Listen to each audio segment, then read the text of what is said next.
evening, morning. I'm your host, Jason Miles, and welcome to another episode of This is Revolution Podcast, except this isn't live. This is a pre-recorded episode. I shouldn't say pre-recorded episode. This is a past episode. I went and looked up all of the top episodes of the year so far in 2026, and these episodes were in the top 10. They were not 1 through, I guess, 3. Doing 3 episodes this week while I am in New York, but they are in the top 10. Would you like to guess what the number 1 episode of the year so far is? I bet you think you know, but you're wrong. I don't know what you guess. Leave it in the comments. But anyway, I'm gone. I'm in New York. I'm recording an episode of the Doom Scroll podcast, which is going to have me gone for about 3 days. But we will be back live and in the flesh Saturday this week, where we'll be discussing, I think the title of this show is called Interracial Cuck Porn Theory. We coming for you, nigga. Oh, yeah. Pretty much. But I have a list here, and this episode was, I had read this article. Someone had sent this to me. Show favorite Kush look. Shout out to Kush look. Controversial as they may be, sent me this article and said that I think this might piss you off. And boy, was that the case. I read it a few times. I sent it to some friends, and we discussed. So I wrote a response to it. The article felt to me like this way to explain reverse racism by using the language that was very popular in the 2010s, kind of leading up to what we'll call the peak of wokeness in the George Floyd summer. Basically saying that white people were cast out of jobs in the creative industry, not because of lack of talent or anything unoriginal, but simply because they're white. And the author ends the piece by saying, like, how can I look my son in the eye if I can't take them on location to some faraway land? And it was pretty horrible. I actually believe both pieces are linked in this episode show notes. I'm just copying and pasting the show notes. And most of these, Toussaint redid the show notes with a timeline of where there's interesting conversations. So shout out to Toussaint for doing her job. Just kidding. But this was, I don't want to say one of my favorite topics. It really pissed me off. Made me kind of angry.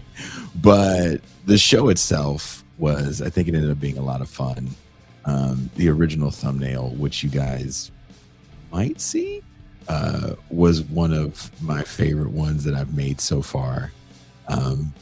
But check the show out, and I'll be back tomorrow with another past show that was one of the top shows of the year.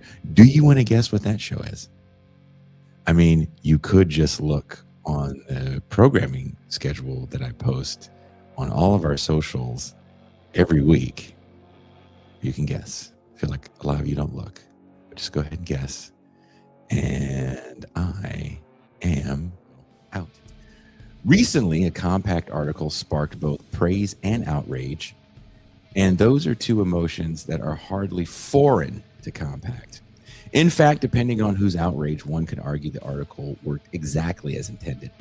The piece in question is Jacob Savage's The Lost Generation, a roughly 10,000-word lament about the supposed lost opportunity of millennial white men to make it in legacy media in Hollywood, an industry Savage argues has been sealed off by Gen X gatekeepers and undeserving DEI hires. Now, to be clear, we don't have to lie to critique this. There was a moment, brief, reactive, and overstated, when hiring people of color was treated by corporations, universities, and legacy media as a corrective to decades of exclusion. That moment coincided with economic decline, layoffs, and institutional panic. And yes, during that period, identity was sometimes used as a proxy for progress. But that moment didn't last long. It was a blip, not a revolution. The Lost Generation is ultimately a wordy attempt at rebranding reverse racism, a story in which Black women and older white men in positions of authority are cast as fearful gatekeepers suppressing the rise of millennial white male creative genius. In Savage's telling, this conspiracy has left men like him locked out of the creative industries and stuck in dead end work, ticket scalping. He's a ticket scalper.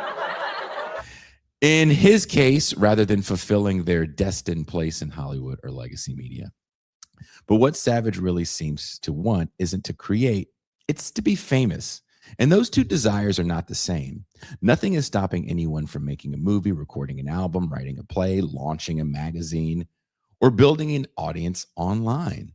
But wanting entry into legacy institutions, the old guard of media in Hollywood, is a very different terrain altogether. That world has never been governed by meritocracy. It has always been shaped by class position, family connections, elite education, and proximity to power. Even the DEI hires Savage imagines as stealing his spot are overwhelmingly drawn from the same upper classes, graduates of elite universities and liberal arts colleges, fluent in the same cultural codes as the rest of Hollywood elite. This is not a story of working class displacement, it's a story of intra-elite competition. And that's precisely why the Lost Generation rings hollow. It's not a defense of the working class white people in the interior of the country who truly are locked out of creative industries. The essay contains no class analysis whatever. Instead, it reads as a plea for status and prestige for one person, Jacob Savage.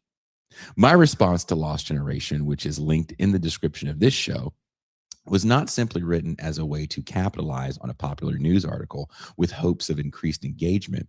It was a warning and an olive branch of sorts to those who are momentarily intoxicated by the idea that DEI and even older white liberal males merely exist only to disenfranchise.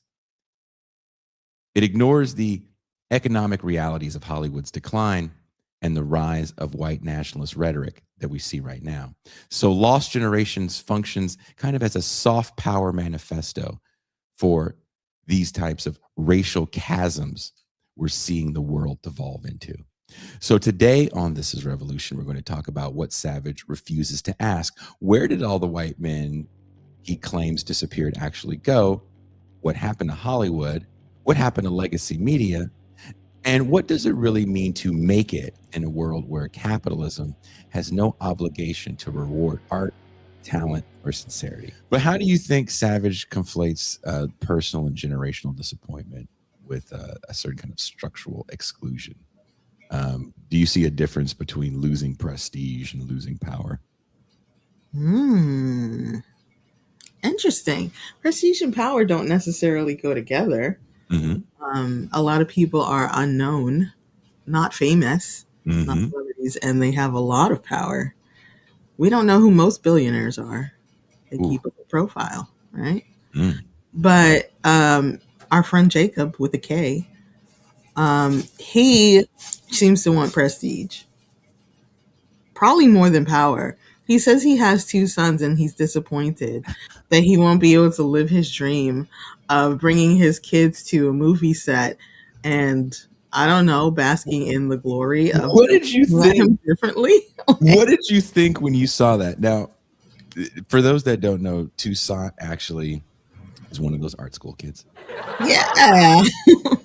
But you actually worked in a creative industry. You worked in the design industry. You worked as a clothing designer for a hip, we call it hip hop brand. Streetwear.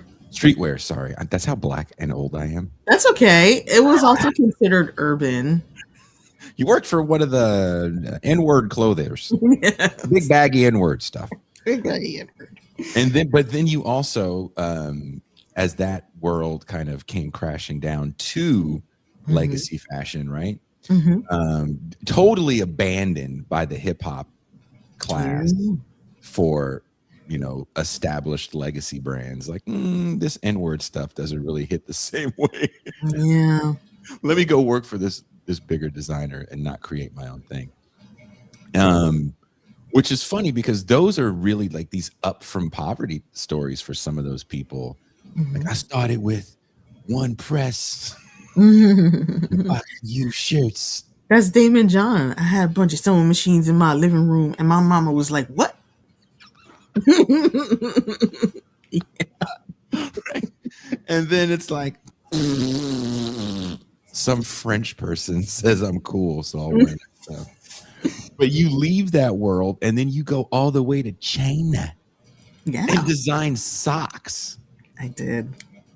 So I feel like you too understand changing markets and I don't want to say following a passion because that sounds a little overly dramatic, but Passion for fashion.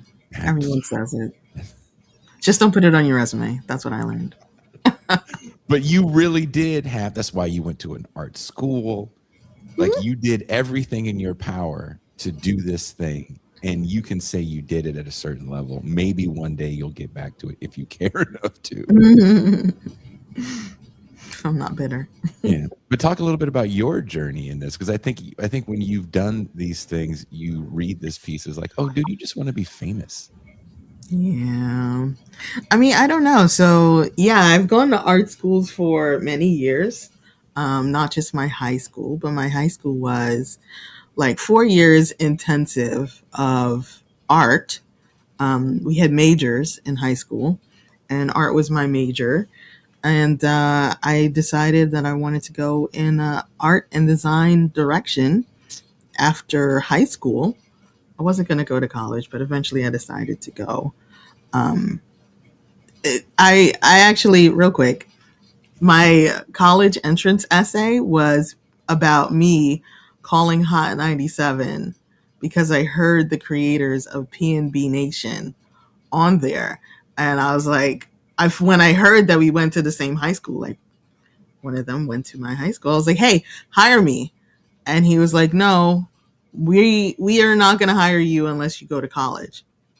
And basically, he just kept turning me down. And I decided to go to college.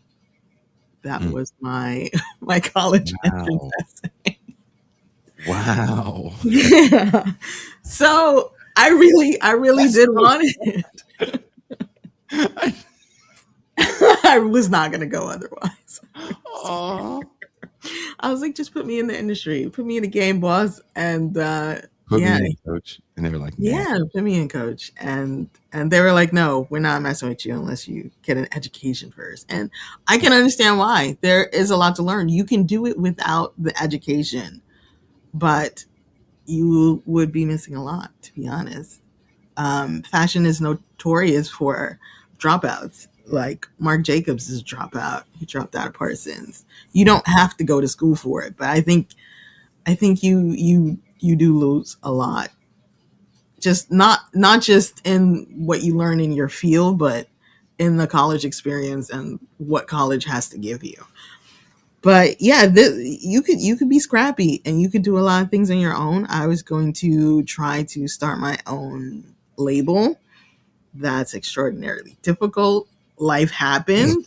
I mean, my sister was a lawyer and her boyfriend was a business guy. And eventually we were going to go into business together. I didn't know how serious they were about it until my sister died.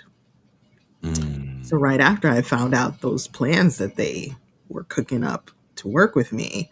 And so I think that really just changed the trajectory of my career.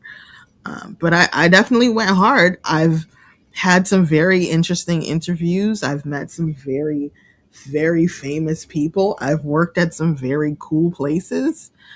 It's been a ride, but this guy doesn't seem to want that ride. Our friend Jacob with a K, he kind of just wanted to go straight to the top. I wonder how much of this is like mediocre white guy stuff.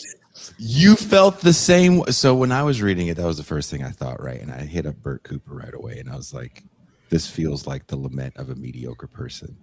And because one of the things you don't get in it, and it's 10,000 words of a lot of interviews, from people saying things like, they made me interview the black person and the black person said something stupid. Mhm. And you don't really know any of his work, right? We don't, because he goes, well, I couldn't get anything done. I'm like, you couldn't do anything? Like, there's no links anywhere to anything you've done that people can see and say, man, this is a shame that this happened to you, that you got locked out of an industry. You know, even if I was to think that way, because I don't think people are locked out of an industry because you know, the guy got to Hollywood. I think he says he got there in like 2011. So he's already admitting to coming up in this era of like total white dominated nonsense. So we don't know if he came to Hollywood like, so I got this script. We're going to take Adam Sandler and give him a time machine. And put it in a hot tub. Yeah. And then he goes all these different places and he just does Adam Sandler shit. Like we don't Right. know at all what he was pitching. And you kind of have to take at face value when he goes, well, someone told me that I could have gotten a job here, but I can't hire you because you're white. And the irony is, I actually know people in Hollywood. And what's crazy, the same time Lost Generations came out, BBC released an article saying, hey, white people control the majority of media that you watch. 91%. There's a link in the piece I wrote to it. Because you have to have some real data, because people believe that they were reading real numbers with Savage. And another thing that Savage doesn't do is there's just like a class blindness. Why do you think the absence of class analysis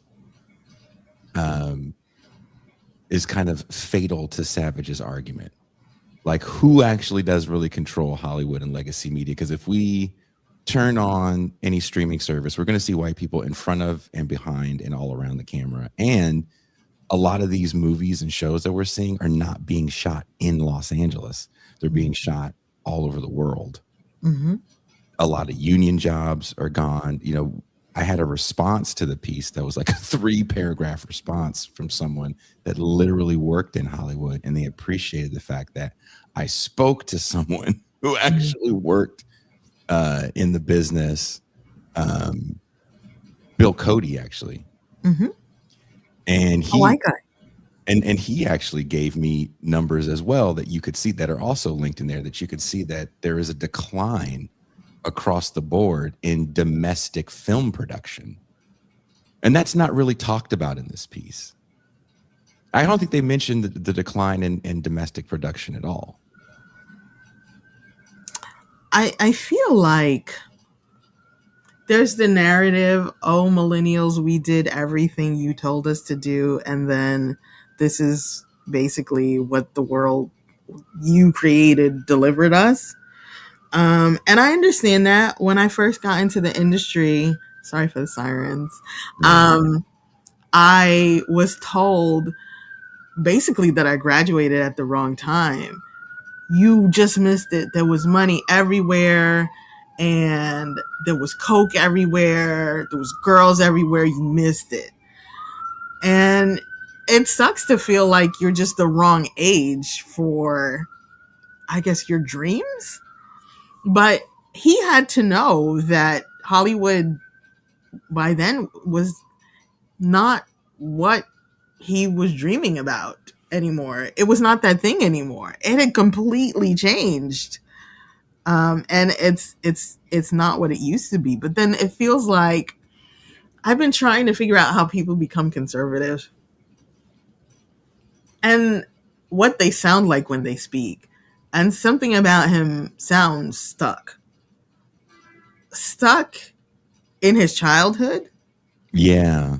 Stuck in some previous era that also is not here, and also stuck in an era that didn't really exist. He's just not right here, right now. Yeah.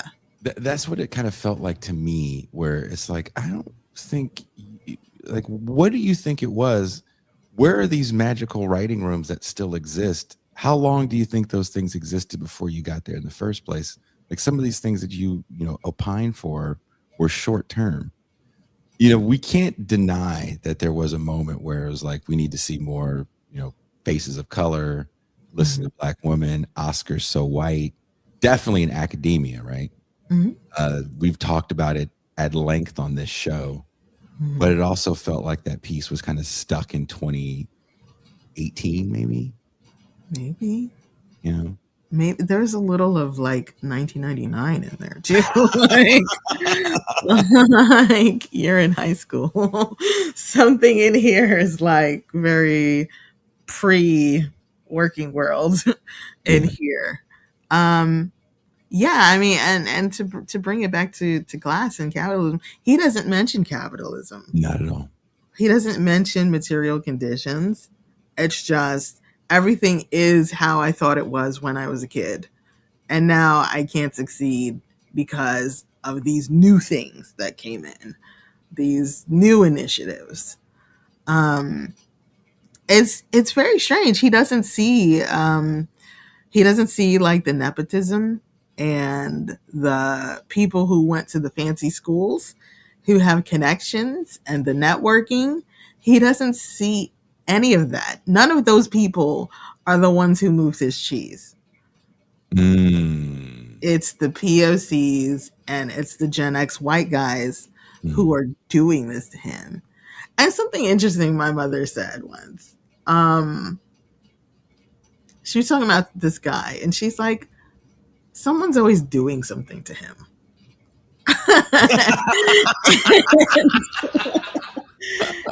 And a lot of people are like that.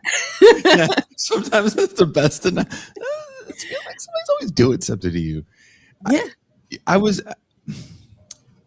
Someone sent it to me after someone had complained to me in a very similar tone in some messages online. And that irritated me again, because like you, I spent years in a creative space where I could easily say, had I been white, then I would have had doors open for me. Because I made weird electronic music with another person of color, and nothing we did was conventional. And if I just look at that argument, like this is a white dominated world, all the label owners are white, all the magazine people are white, just because white people don't want to let a black person in. That could have been part of it. I don't know. And also I could have sucked. Like the hardest There's always room for that. That's the hardest thing to really grasp. Like, well, maybe I'm not doing something, right here. But regardless if I sucked or if white people were preventing me from being famous, no one prevented me from getting in a van and driving all over North America for years and playing a show in every town that would let us play there. You know what I mean? Like, you can do it if you want to do it. And eventually we got to a certain, and I write about this in the piece too. It's like we got to a certain point where we were respected by even legacy media. But those things don't equal dollars and cents. And if you want dollars and cents, then it's just a whole different thing. And it's not really about white people and who likes you at that point. It's interesting. In my attempt to make my dreams come true, I applied to a business incubator, sponsored by a very big and famous company. And it was for African American women. And I didn't know that because it said Black. Had it said African American, I wouldn't have applied. Anyway. Oh, you didn't get it because of your Haitian heritage? No, I did.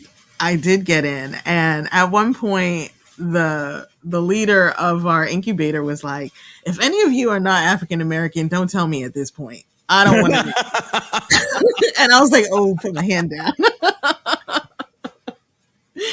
So I'm in there and I'm dealing with all these women, and we all have different businesses, and we're all, bushy eyed and bright tailed and all of that. And there was one woman, she wanted to have a restaurant in Harlem in like a fancy area.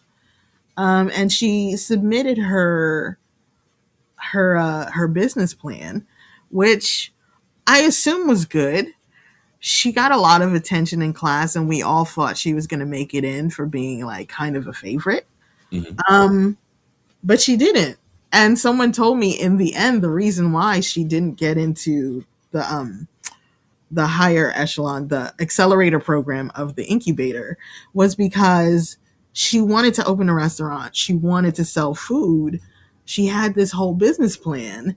But what are you going to say when you look at, mommy on the corner selling the little ices, this Mexican lady with the cart? Mhm. Like, why don't you want to take that step?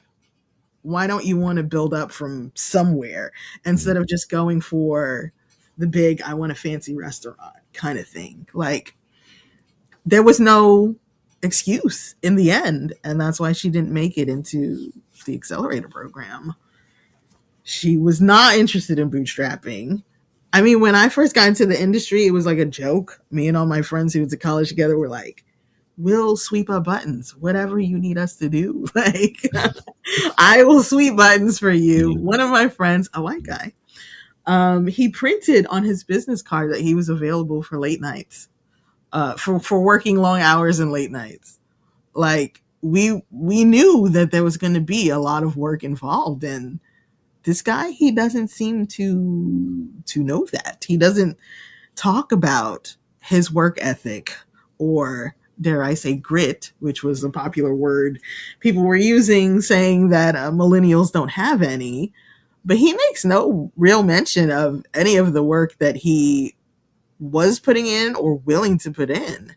Like, that whole step, any bootstrapping, anything like that is like missing. Which makes him seem, the glaring absence of that makes him seem that much more mediocre. That's right. Because you're like, well, why didn't you try to do something different? And that actually became what you're talking about, became part of the argument, so to speak, right? Because when this was going on, I was in the middle of publishing an article that's out right now in Current Affairs magazine about Donald Trump and pro wrestling. And I saw that, and I hit up my editor, and she was like, oh, we're joking about it now. And someone at Current Affairs, one of the editors, had tweeted a response, which caused one of the editors at Compact to reply, and then just start shitting on Nathan Robinson. Really, they were being kind of mean. And then they wrote a response, I think, in that they were like, well, you guys just all started podcasts because you were locked out because of wokeness, and wokeness actually, locked you out. And I my first thought was Bhaskar Sankara had made a statement a little while ago where he said Zoran Mondami applied for an internship at The Nation, and they declined him, and so he ran for mayor of New York. Damn. Like, it actually happened in that timeline. Zoran also, so in New York City, there's like 5 specialized schools. 4, I believe, actually. 3 have to do with math and science, and 1 was the school that I went to, which had to do with the arts. I also applied for the ones that have to do with math and science. So did Zoran, and neither of us got into Stuyvesant. He also didn't get into Columbia, which I was considering going to as well. He lost. He was a loser at one time. And obviously he had a vision, and he kept going.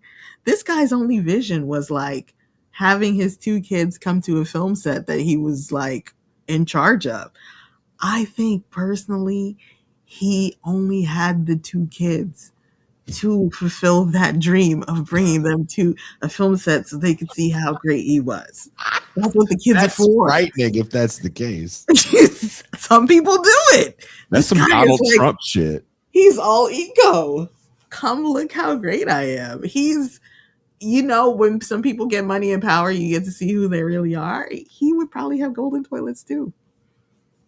He does seem like a golden toilet guy, or at least the kind of guy that would have a big party to show off to his friends that he can have a big party.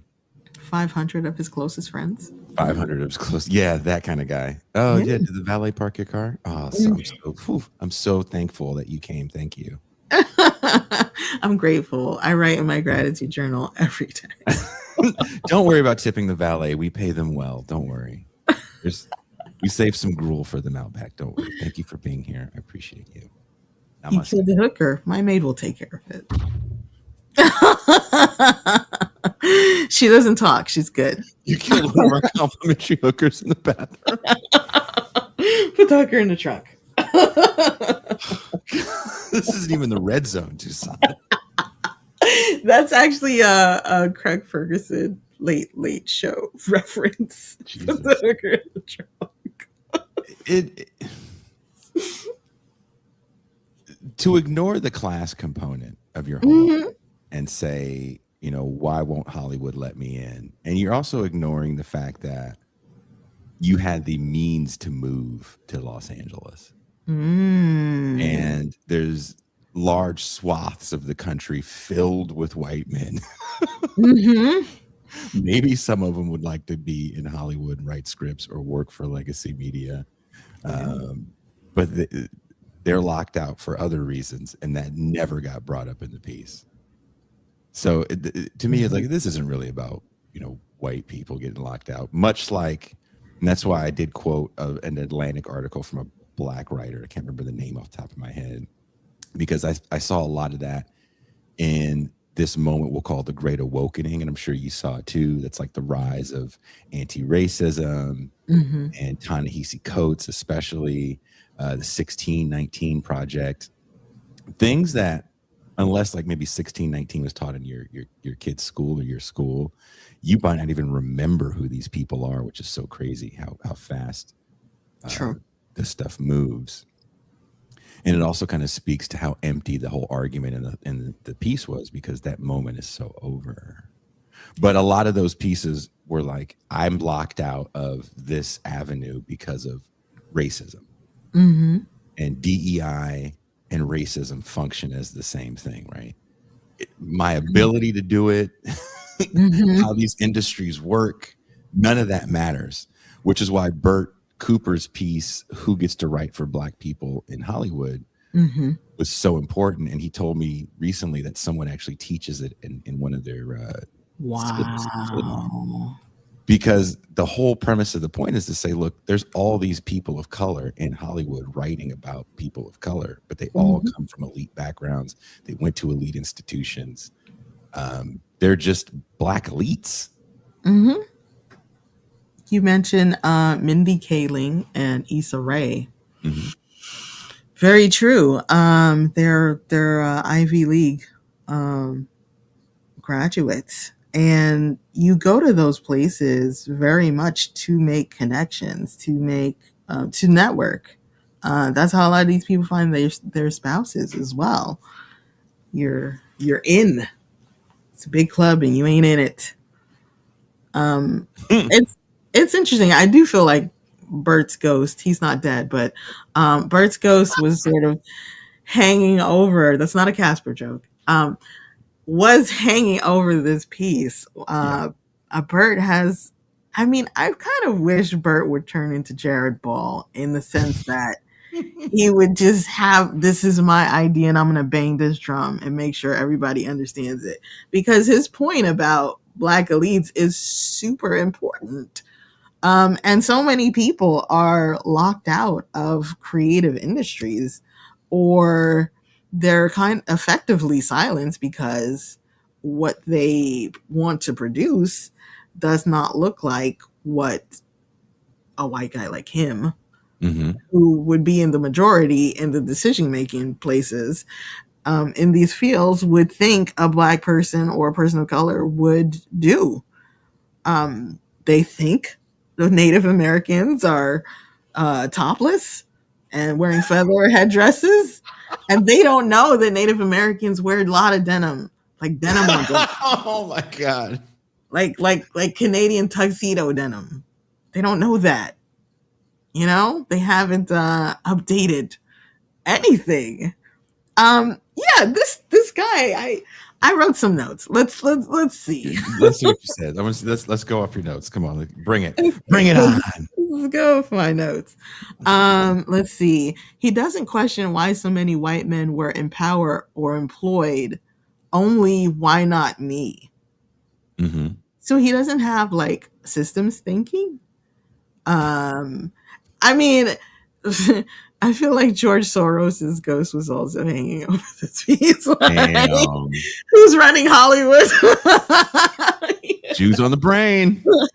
Obviously, it's George Soros who's running this. And I would before Toussaint continues, I want to remind people that this was like retweeted by JD Vance as an important reading, which is why I felt the need to talk about it. And I kind of mentioned it in the introduction as well, is that there's a feeling right now of frustration because of the Great Awakening and this idea that as resources were dwindling, they were doled out to non-deserving people of color.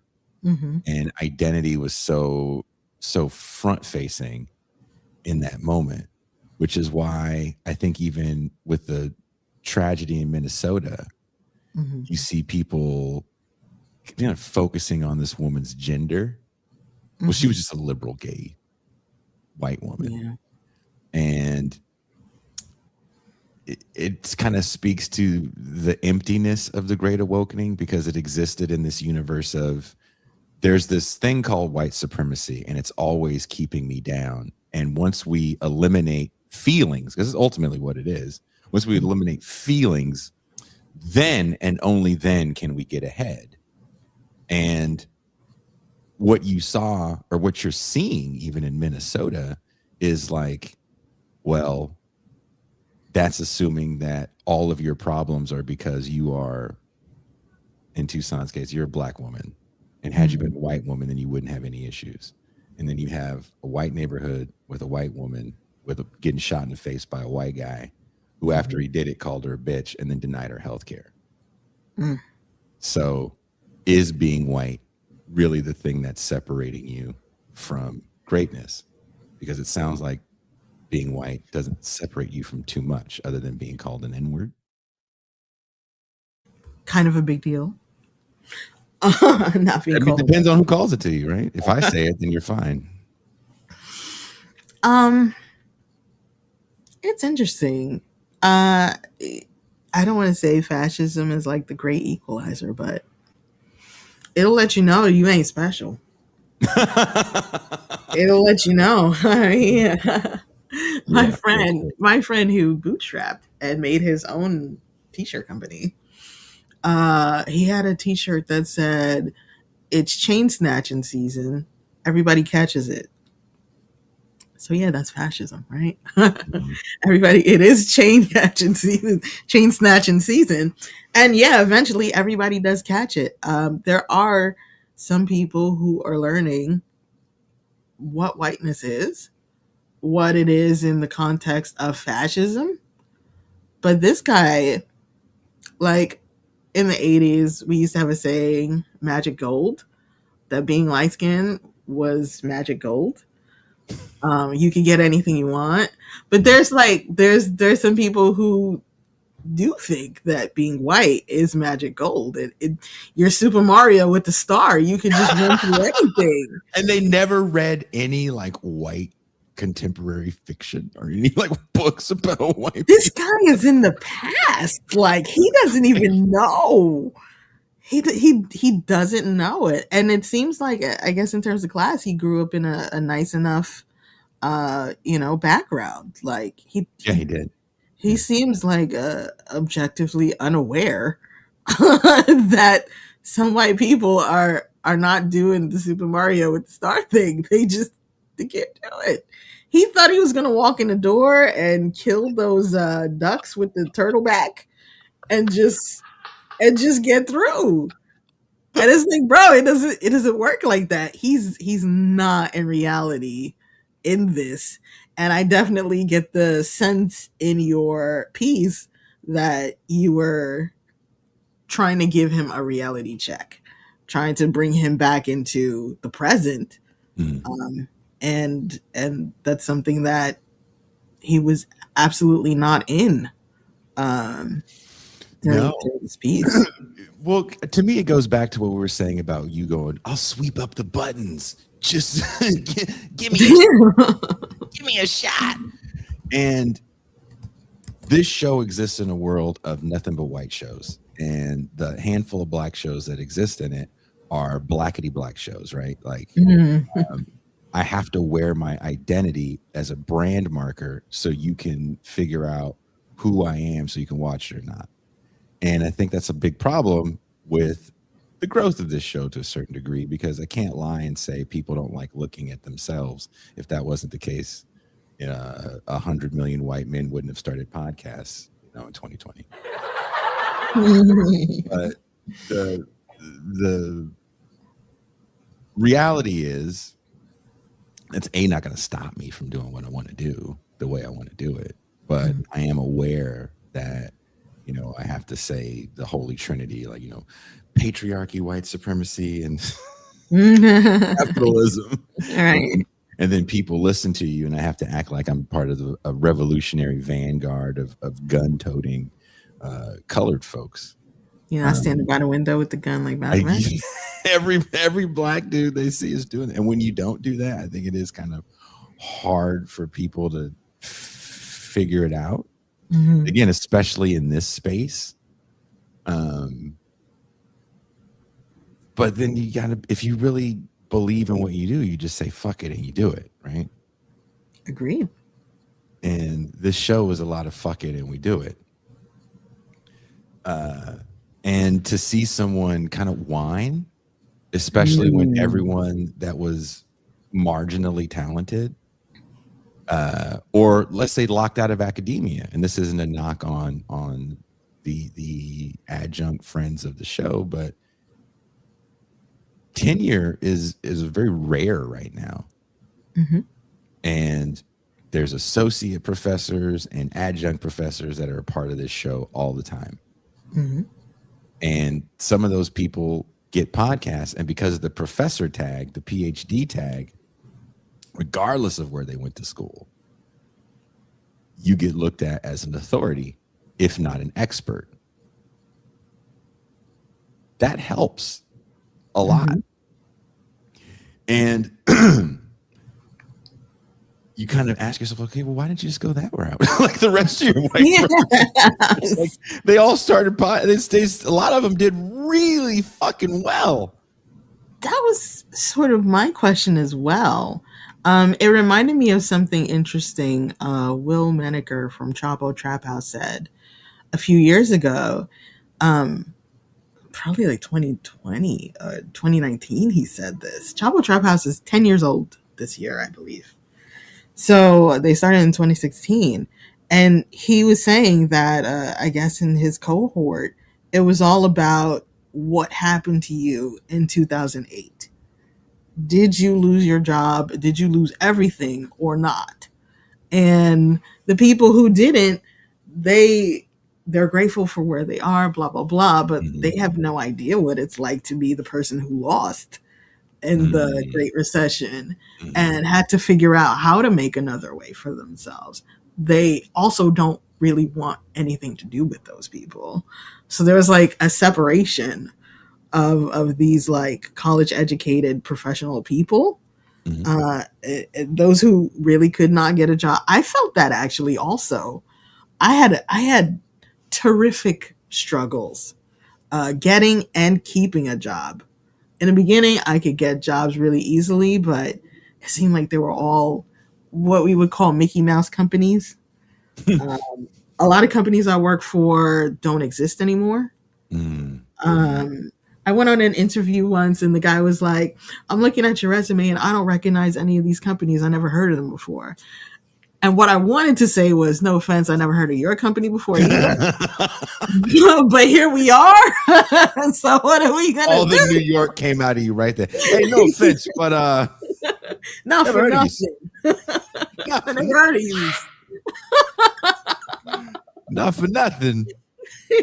Yeah. So, Will was saying he's basically one of those people who was on the downturn in 2008 and obviously figured out how to make another way. I don't believe the podcast was his idea. I think it was Felix's. Mm-hmm. And he was like, okay, well, I don't have anything to do. let's do this. But you see the guy who read this article, Jacob with K, he's not that guy. He wants to do it the traditional way where he thinks a mediocre white guy could make a really good living. And he doesn't understand that, like, that way is gone, man. It doesn't exist for so many people. So many in so many fields. So many fields, man. So People got rocked. Like when you look at the top streamers, YouTube, Twitch, TikTok, you know, pick anything. Anything. A lot of them are white. They absolutely are. And male and millennial. I mean, all right, so they say, when you look into YouTube and stuff, and the top streamers, the top accounts, they're usually white. Mm-hmm. And one of the reasons is, as you said before, people want to see themselves reflected. But in order to get onto YouTube, you need a certain amount of money anyway. The platform is free, but you need maybe a nice camera, and you need internet connection, and you need this and that. If you're going to talk about your life, maybe you want to have a nice life. You want to have a nice house. You want to talk about your family. You want to have a nice family that you can afford. And these are the people who were getting so much traction and became like legacy accounts. He doesn't seem to want to cash in being a white guy in the bootstrapping, world. He wants traditional. He wants the dream that he had when he was a kid. He's kind of still a child. And the way he ended the article, I was so angry. I was so I wish I could play you guys some of the messages Bert and I were sending back and forth to each other at that. And then I included Bill Cody in there, and then he was even more pissed. And then, like, I think maybe a week after I wrote the thing, Pascal goes, "You seen this bullshit?" That's why I'm so upset that he's not here. He's really angry. The whole thing is like, if you're defending this by saying, but you're using the term bootstrapping, and that's a bad word because you've been saying it's a bad word for years because the conservative and right wingers say it's a bad word. And I think that's a problem with language, and I think that's a problem with like demarcating lines that we see right now in everything being political. Kind of back to Anton Yeager, the era of hyperpolitics, where I can't even laugh at a joke by a comedian without finding out what side of the political spectrum is this person really on. Because if I'm laughing at this joke and I find out they hung out with Andrew Schultz, well, then now I'm laughing at Nazi humor, right? Because he has a Nazi haircut. He does have the Nazi fade. He insists on a 1940s cut. I mean, do you really want him with a Caesar? I mean, that's not the look for him. I prefer that he look like what he is, so keep the Nazi haircut. How about that? Sure. I mean, he is what he is, and I think people are pushed in other directions by the sway of changing audiences. Andrew Dice Clay, when I was growing up, was like the biggest comic in the world, and he told extremely vulgar jokes. But I was 12, and hearing someone, "Old Mother Hubbard, I fucked up," like that's all I needed. Like,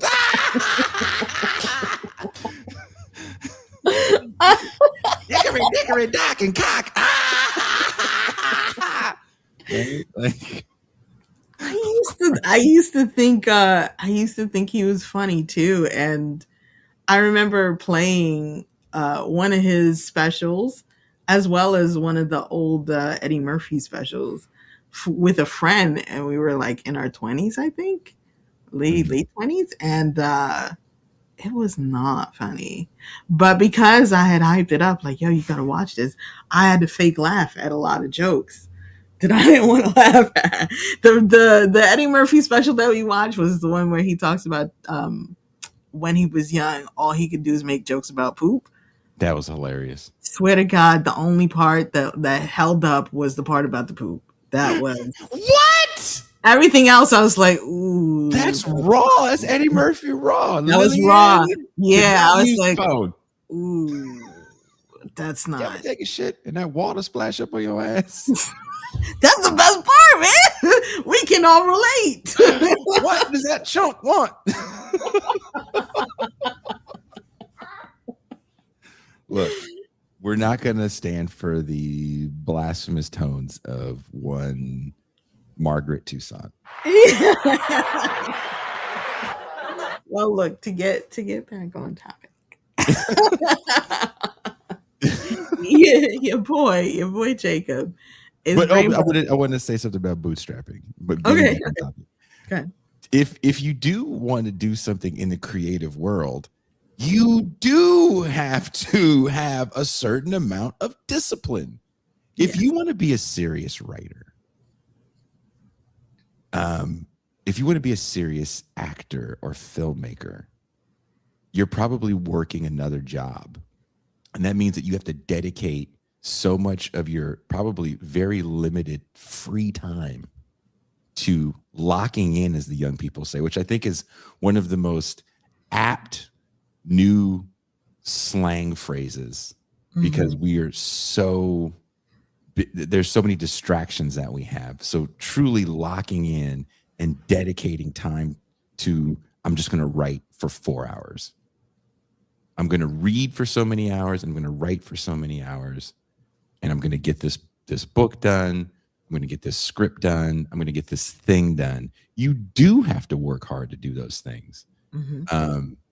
I watched a great interview with Robert Townsend, who I think is a very underrated, brilliant filmmaker. And he was talking about, he was thankful for all the jobs he had while he was trying to, quote unquote, make it in Hollywood, because those jobs allowed him to be around so many different types of people that he never would have been around, that he got to create different characters. Right. So to say like, well, you can't say this word because this word is a bad word because you've deemed it a bad word. You know, context matters, and words don't exist in vacuums. So in the context of being in a creative industry, if I'm not around someone that is trying to work very hard and locking in, then I'm with someone that's just not very serious. Yeah, he didn't seem like a very serious person. I mean, he seemed like focused enough to say, this is what I want to do and this is what I want to pursue. But years ago, I used to listen to the Penn and Teller radio show. Yeah.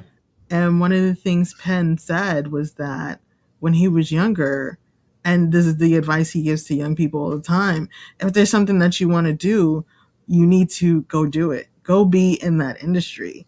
Go sweep up the buttons, basically. Like, don't go get a job at Toys R Us, go be an intern or whatever the lowest rung is, some kind of assistant in the field that you want to be. So he was like, I was doing magic since I was a kid. This is what I wanted to pursue. I wanted to be in entertainment, and that is where I went. You will find your opportunities there. This guy he's not willing. Did he do an internship anywhere? Like, what? Internships are not what they used to be. But he doesn't say. And yeah, it just kind of, well, I'm here and I did the thing. And it's like, well, why? Again, you want to get into the legacy media. Anytime you want to get in a certain way, why do you think that there's not a process? And you don't know anyone. You don't know anyone. Well, real quick, Dusty said that's complete BS. There's no magician internships. Fair enough. Perhaps I misquoted him. Um, but this guy, I think he thought there was going to be like white guy solidarity, and which this is why he may feel so betrayed by Gen X white guys and wanted to single them out. One thing I thought was interesting, can we talk about the white women? He never assumed any white people solidarity with the white women. He's like, they got their own thing. He thought he was going to get in with white dudes looking at him and saying, "You're one of us." And he got very upset when they did not do that. One of us, one of us. I mean, it's like the white women are just for like making the children that you want to bring to the set and look at you like you're amazing. Just be the hot arm candy. That's what you're for. You're not supposed to compete with me. For what? We'll let a few of you broads make movies, but come on, let's be serious here, guys. Get back in the kitchen. It was not about the white women. And also the whole thing, I think it was JG Michael that said this, and I love JG because JG is from Pittsburgh, Pennsylvania, right? And JG said, I don't think most people, especially white people, are sitting around thinking about lost opportunities.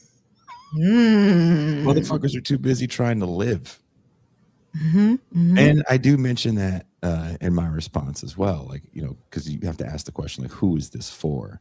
And again, I think this was kind of a soft way to write a reverse racism article. Again, something that we got so much of. The Atlantic was so happy to publish any person of color's lament for similar things. And the purpose of publishing this and giving it such light is to say, well, weren't you people saying this a few years ago so much? Isn't this why you got your own section on Netflix? Isn't this why we let you people win those Oscars? He mentions the Oscars too. I think it's so interesting. It's like he acknowledges racism, but eventually, like all the way towards the end. But then the whole thing is about reverse racism. And at some point, he sort of acknowledges that that's kind of wrong too, but he still wants it.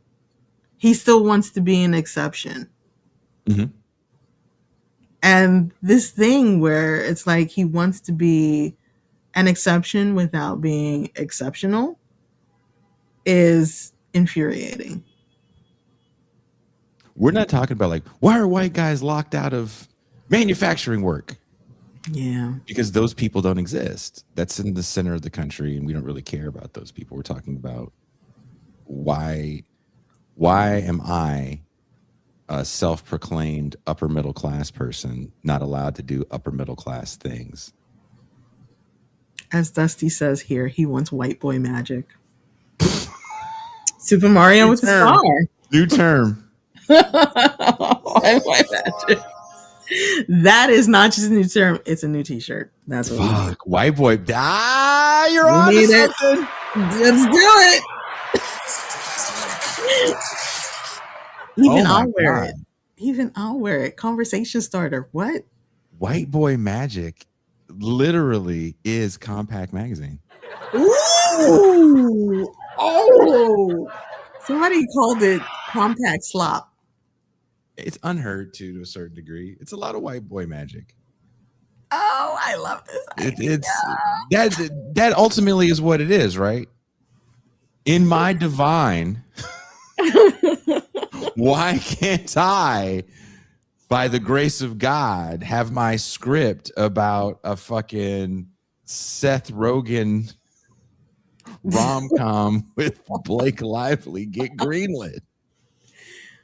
I'm amazed at at what's greenlit. Um, what makes the cut? How does Adam Sandler get to keep making movies, even if Well, they flop? that gravy train got cut off after that Netflix flop. I mean, it's been sitting through a lot of things. I just saw a video where true, where Method Man was talking about how he's a glam metal fan. Yes, I saw that. Yeah. And he was saying because, well, I guess what people don't realize is when you would watch MTV in the early days, you would have to sit through a lot of white people making music and watching their videos before you would get to any black people. In fact, the Yo and TV Raps used to be at like midnight. So you Yeah. have a whole day to watch white people making music. And you'll find your favorites. And some of it was really good and some of it was great. And he's still a fan. Um, yeah, I don't remember why I brought that up, but that seems like an experience that's like totally out of the purview of this guy, Jacob. I also want to bring up, I like that you framed this as a letter to him. Yeah. Thank you. I think that that made it a lot more personal, especially when you decided to son him. Uh, Father to father, you were like, I have more kids than you. I've been a father longer. I'm older than you. I know what this is. You don't. Simmer down. Let me explain this to you. You took out the whiteboard and you let him know about himself. I thought that was really good. In fact, the whole thing, like overall, Mhm. I was very like I've been watching this podcaster and picking up his language. His name is Themis. I was just like, period, girl, tell him. Cause what do you mean? Because what do you mean? Yeah. I absolutely felt like that. And I wanted to do the little thing that people do now where they tap their the tip of Fingers. their index Yeah. finger to their thumb. Yeah, I want to do that. Slay Yeah. King Jason. Go ahead. Jesus. That Jesus. it was Oh my all of God. that. I'm gonna get teased so bad. 3 finger snaps in a circle. Um, You did it. it was personal to me at the end because Mhm. the end part where he makes the line, "What am I going to tell my son when they want to live their dream?" Which again, I think this was echoed in a lot of pieces we saw from certain stratums of upper middle class black people that were saying the same thing, that were also mediocre. Um, and it just brought me back to trying to carve out a space for myself in the music world and what that costs me from a friendship standpoint, from a familial standpoint, the amount of birthdays and funerals that I missed over the years. It's like, oh, your grandfather died. Well, I'm in St. Louis. Okay, well, just letting you know. Yeah. So and so died. Okay. Another birthday missed. Okay. We'll do something when I get back.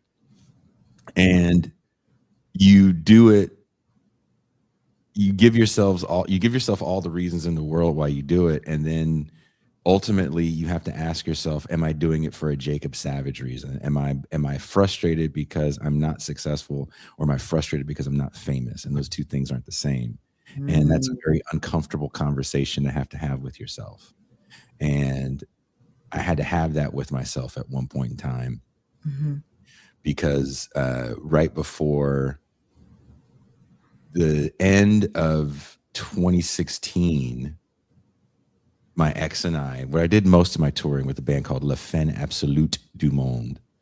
And that's where I got most of like my media recognition and stuff like that in that band. Because some say we created a genre, and I don't know what that means, or do I care? But we had planned a Southeast Asian tour, and we had recorded 2 records.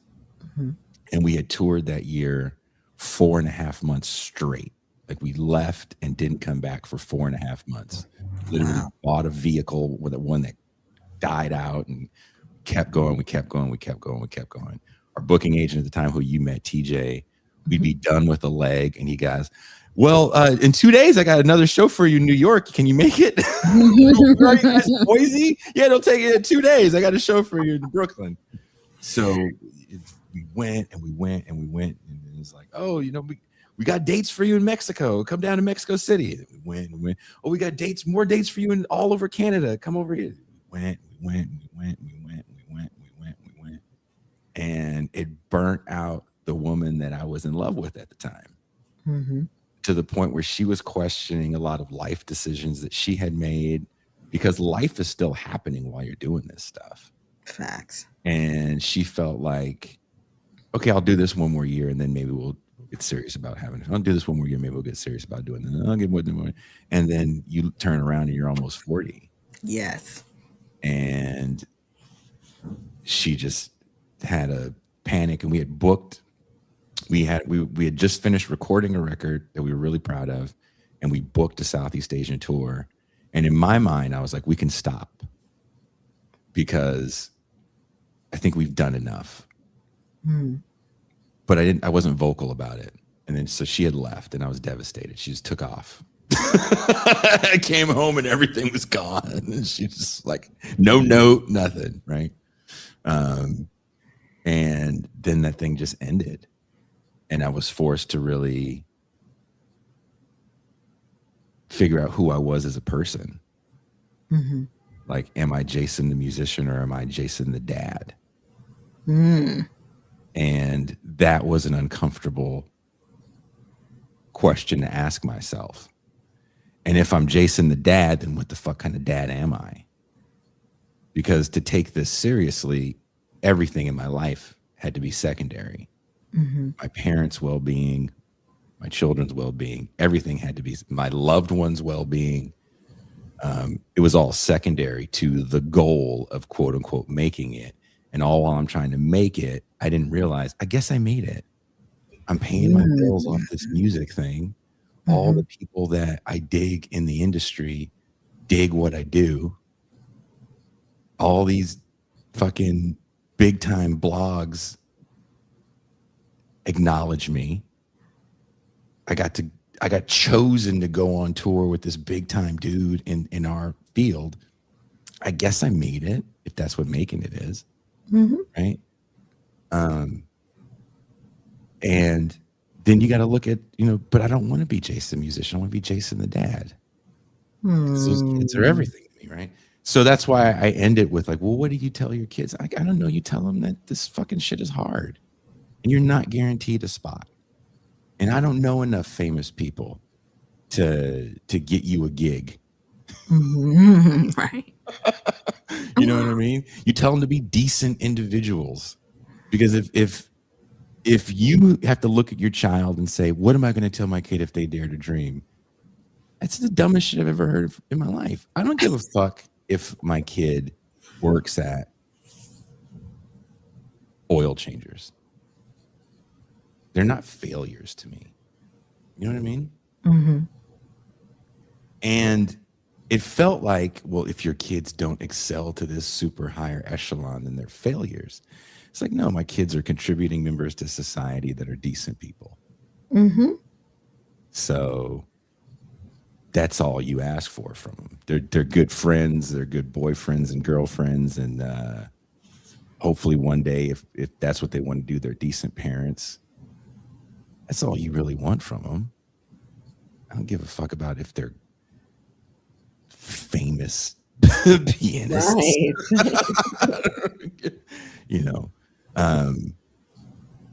And that I thought it's something important that you have to say in these types of pieces, that, if you want to jet set, ask Rob Reiner what it got him, but you can't. Right. And I'm not saying Rob Reiner's a bad guy. Right.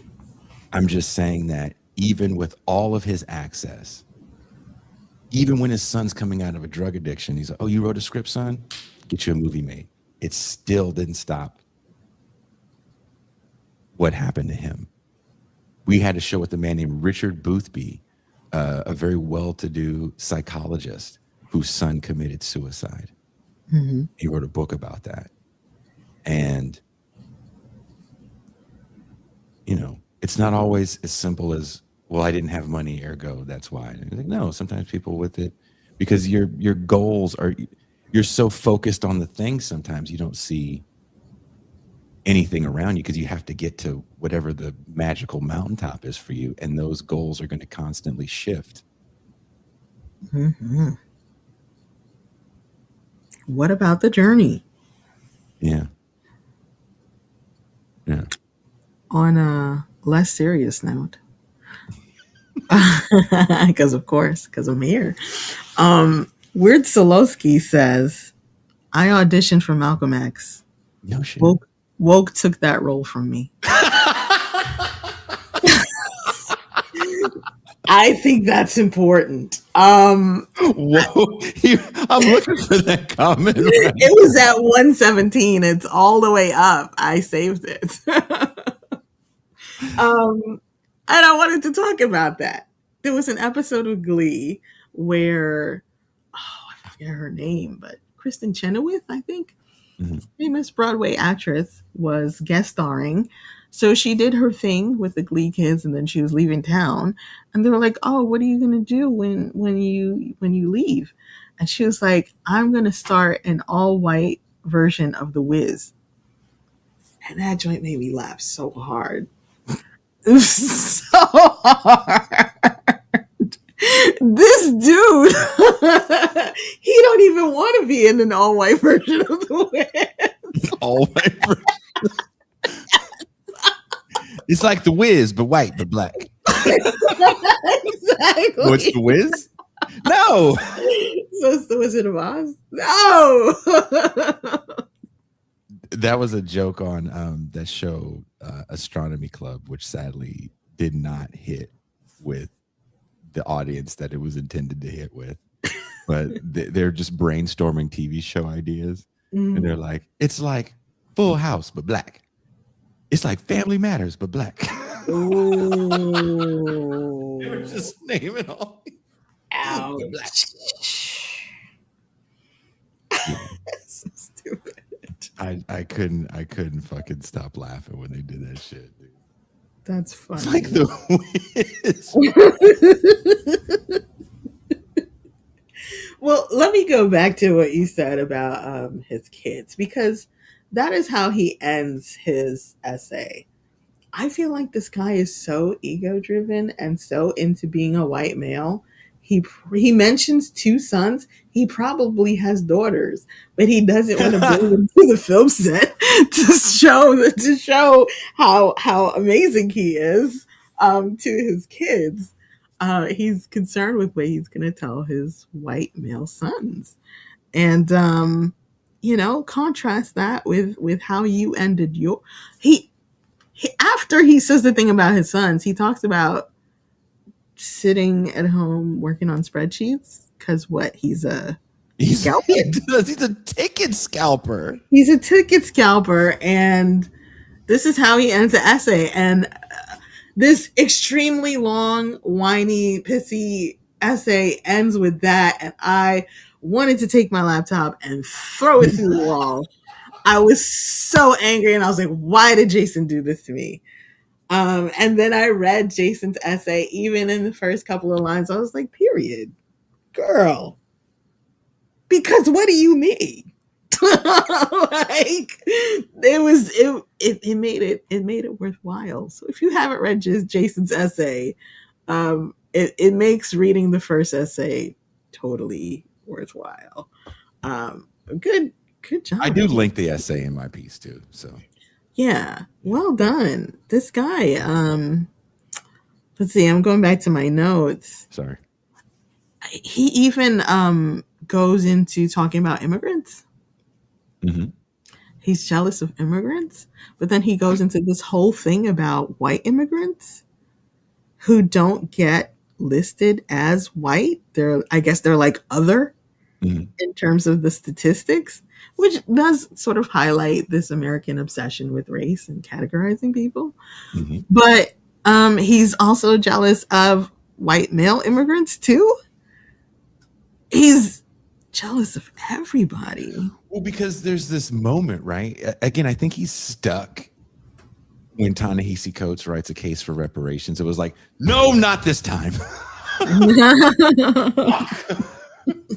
We are not giving them a thing, man. Yeah, I know. My dad worked real hard to get me in that segregated community. And I want my slaves back. It felt like I was robbed of my opportunity to tell a black man to go fetch me my bag. It does feel that way. When I walk into an elevator, I want to tell a black man what floor I'm going to. Yeah. What do you mean I have to look him in the eye with respect? I'm a 5'7" mediocre man. I do not want to look at a 6'1" black man with fear that he may fuck my wife. Ooh, cuck chair. Yeah. You're not putting me in the cuck chair, Nicholas. Nice. I've been coming across a lot of information about quote unquote useless males. I love it. Keep going. Preach. Yeah, how this plays into the quote unquote male loneliness epidemic.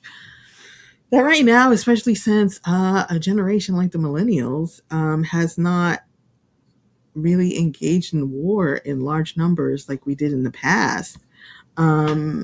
This used to be one of the ways elites would get rid of large numbers of excess males, useless males.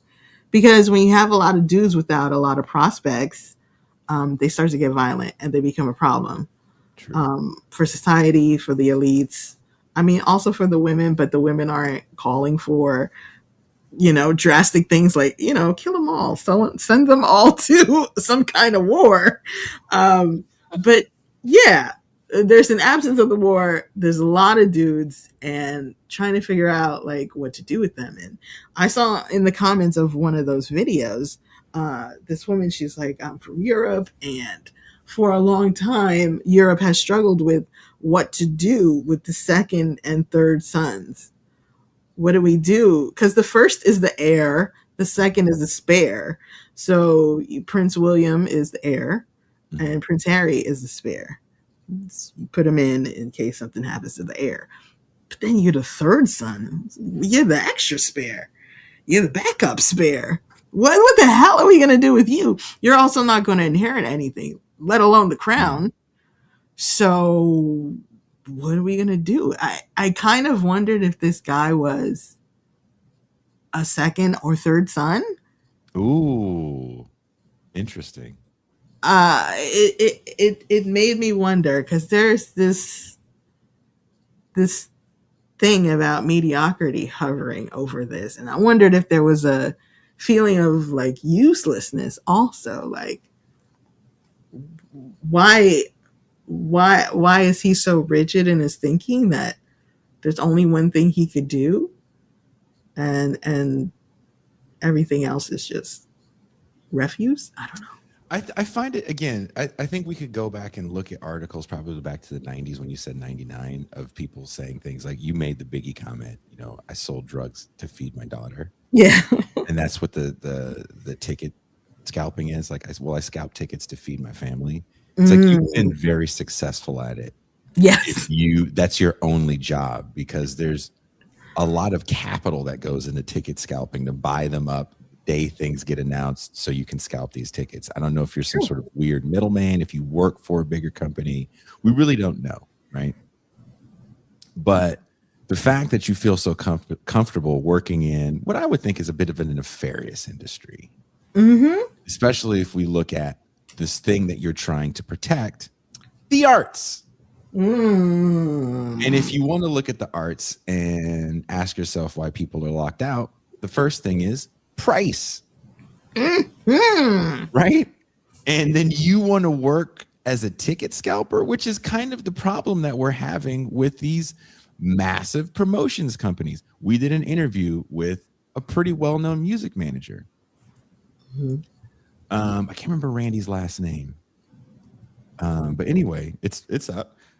And he talked about, well, who's really making the money behind the scenes? Because everyone thinks it's going to the artist. It's not. That's why they're complaining about the high cost of everything. All these fees that you're paying are going somewhere. Sometimes it's the house or the promoter. The house And always. if the house is owned by the promotion company, there's a reason why all those big promoters started buying smaller spaces. You control music from the very small space all the way to the massive festival arena. Facts. That's a monopoly on this thing that we thought is organic. And this guy wants to work for the machine? Like, come on, man. So much going on here. First, I just want to say David Gonzalez said, "It was all a dream. I used to read Compact magazine." Fantastic comment. Then we have Steve who says, "I also think white men saying the arts are gay for the last 30 years might have an impact." Maybe.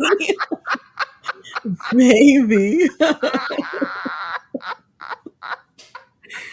I mean, so the Jacobs article has like 4 parts or 5 parts, and each one has a different white dude with a different field that they have a grievance about being a white guy in. And one of them, I think when he got to the writer, the guy was saying, I consider myself an, he didn't say effeminate, but something like that, a nerdy white guy. And I was like, you know what? You're right. This dude probably lives on Reddit. He probably, actually is all the time in meetings. He thinks of himself as like this kind of like not super masculine, nerdy white dude. And he's probably like super hyper aggressive in all of his conversations with people. This is a person. This is a debater. He's a nerd jouster.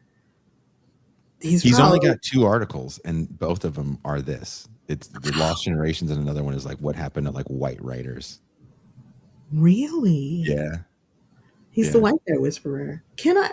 White boy magic. Who is that? Dusty that coined that term? Yes. Like, shout out to Dusty. White boy magic. White boy magic. It's where's my moment? That's how I felt.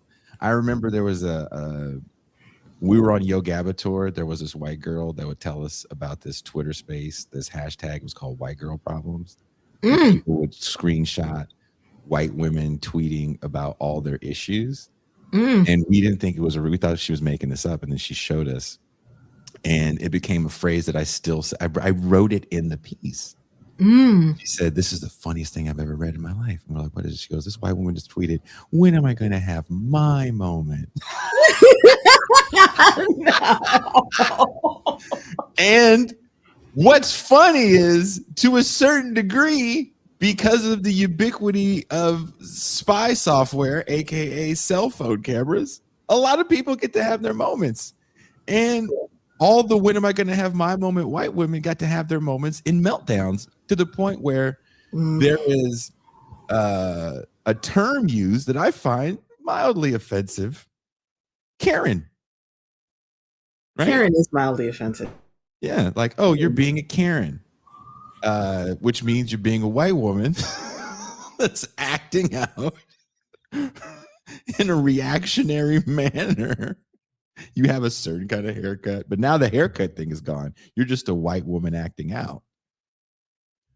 And I always, whenever I see those things, I just think of that tweet, like, oh, it's just someone trying to have their moment, right? You put the cameras on them, stupid. So now, of course, they're going to act out more because they're having their moment. I call it the Emily in Paris syndrome. Please preach. I want to hear more about this. It used to be the Carrie Bradshaw. I was working with, because this is what they did in the movie. Now, she's got white friends in the show, but in the movie, they insert Jennifer Hudson to be some kind of assistant type person to Carrie Bradshaw. And she's got a smidgen of a plot line.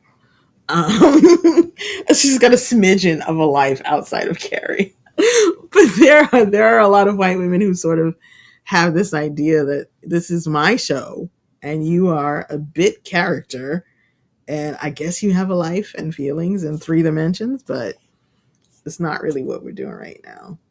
I think that's bigger than, I don't know, the Carrie thing, the Karen thing. Mhm. I watched the Netflix documentary A Perfect Neighbor. Oh, I haven't seen that. How'd you like it? I I really saw the like it. trailer. It's pretty powerful, actually. I mean, that's definitely a phenomenon. They don't want to Say be what it's known about by. real quick. Say what it's about real quick. It's about a white woman who lives in a mixed neighborhood, actually. And she's always complaining that the children in the neighborhood are on her lawn. Come to find out in the documentary, everybody there's renting. It's not really her lawn. Anyway. But she's always complaining and calling the police every time these kids are on her lawn or playing around her lawn. And then it just escalates more and more and more. She's just a very hostile force in the neighborhood. And there's a real colonizer spirit to her, even though she's renting, just like everybody else there. Colonizing in what way? She's just white, or She's in the true sense of the word colonizer, kind of the euphemism that it's a white woman being bossy. no colonizer in the classic sense. Like she came, she put a flag down and was like, "This is mine." I don't own this, but this is mine now. You were here before, but like, She put the flag in their yard, though. I mean, she put it on her yard, but it's still not her yard, kind of thing, you know. And all the kids, they just play in the neighborhood, and you know, some of the parents are like, well, you know, stay away from that lady. You can play in my yard instead. Everybody's really kind of open, but she's very closed. She comes there and she kind of wants the neighborhood to change to be like what she wants it to be like. Yeah, it's really kind of sad because it's not just a black neighborhood. It's all kinds of people just like getting along and having fun with each other. Literal children just playing, and she is just like, not on my watch. We had a woman like that. That was an older white woman where I lived in Richmond, California, on 25th Street, and we had a multi-ethnic group of kids. Again, I'm from the Bay, not just the California. And that woman called the police on us a fair share of time. And the police never did anything because we were between the ages of 9 and probably 13 when we were really just always on our block, just playing. And we were loud. We were vulgar. Another thing I wrote, but Stranger Things, was those kids aren't vulgar. Like, why are unsupervised kids so not vulgar? Especially because they suffered all that trauma. And she had a daughter that was our age who kind of got the brunt of our bullying. I'll say bullying. I wasn't a perfect young person because her mom was a bit of a bully. Her mom would yell and curse us out. And there was a few kids on the block that had older siblings that were like teens, like high school age. And so they were like our go-to if we got in trouble. Like, oh, Julie's mom said she was going to call the cops on us. It was too loud. She's like, tell that bitch I said fuck right off. I'll tell that hoe right now. And it's like, and then throwing shit at this woman. So then we feel okay to throw shit at the woman. Like, we were kind of shitty kids. And again, we were really loud. And now as an adult man that has children and I've had wives and lived in a community with loud kids, I've told people to stop doing something stupid. These kids, when I was with my son's mom, depending on where you live, the 4th of July starts in May and ends in October. Mm. and then starts back up again for December for New Year's. And Mm. it is a frustrating series of never-ending explosions Yes. with actual gunfire sprinkled in here and there. Facts. And our son, when he was a toddler, was very sensitive to these very unsettling explosions Mm-hmm. because these kids they had M80s and shit, so it was loud. Yes. And there was a church across the street, and one night they wouldn't stop with the big fucking fireworks, and it was late. And then my son's mom also had a dog, and the dog's going crazy. And I was like, you know what? Fuck these kids. I didn't have shoes on. I walked across the street, and one kid tried to point a bottle rocket at me like a gun. Yikes. And I was ready to violate that kid with that No, bottle. no. It was going to be a bad look. And they're all like older teens.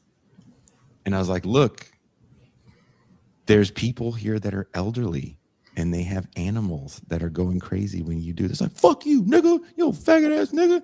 I was like, you're not going to do anything about it. Shut up. So it was like, why don't you tough guys go to places where you can light these things off?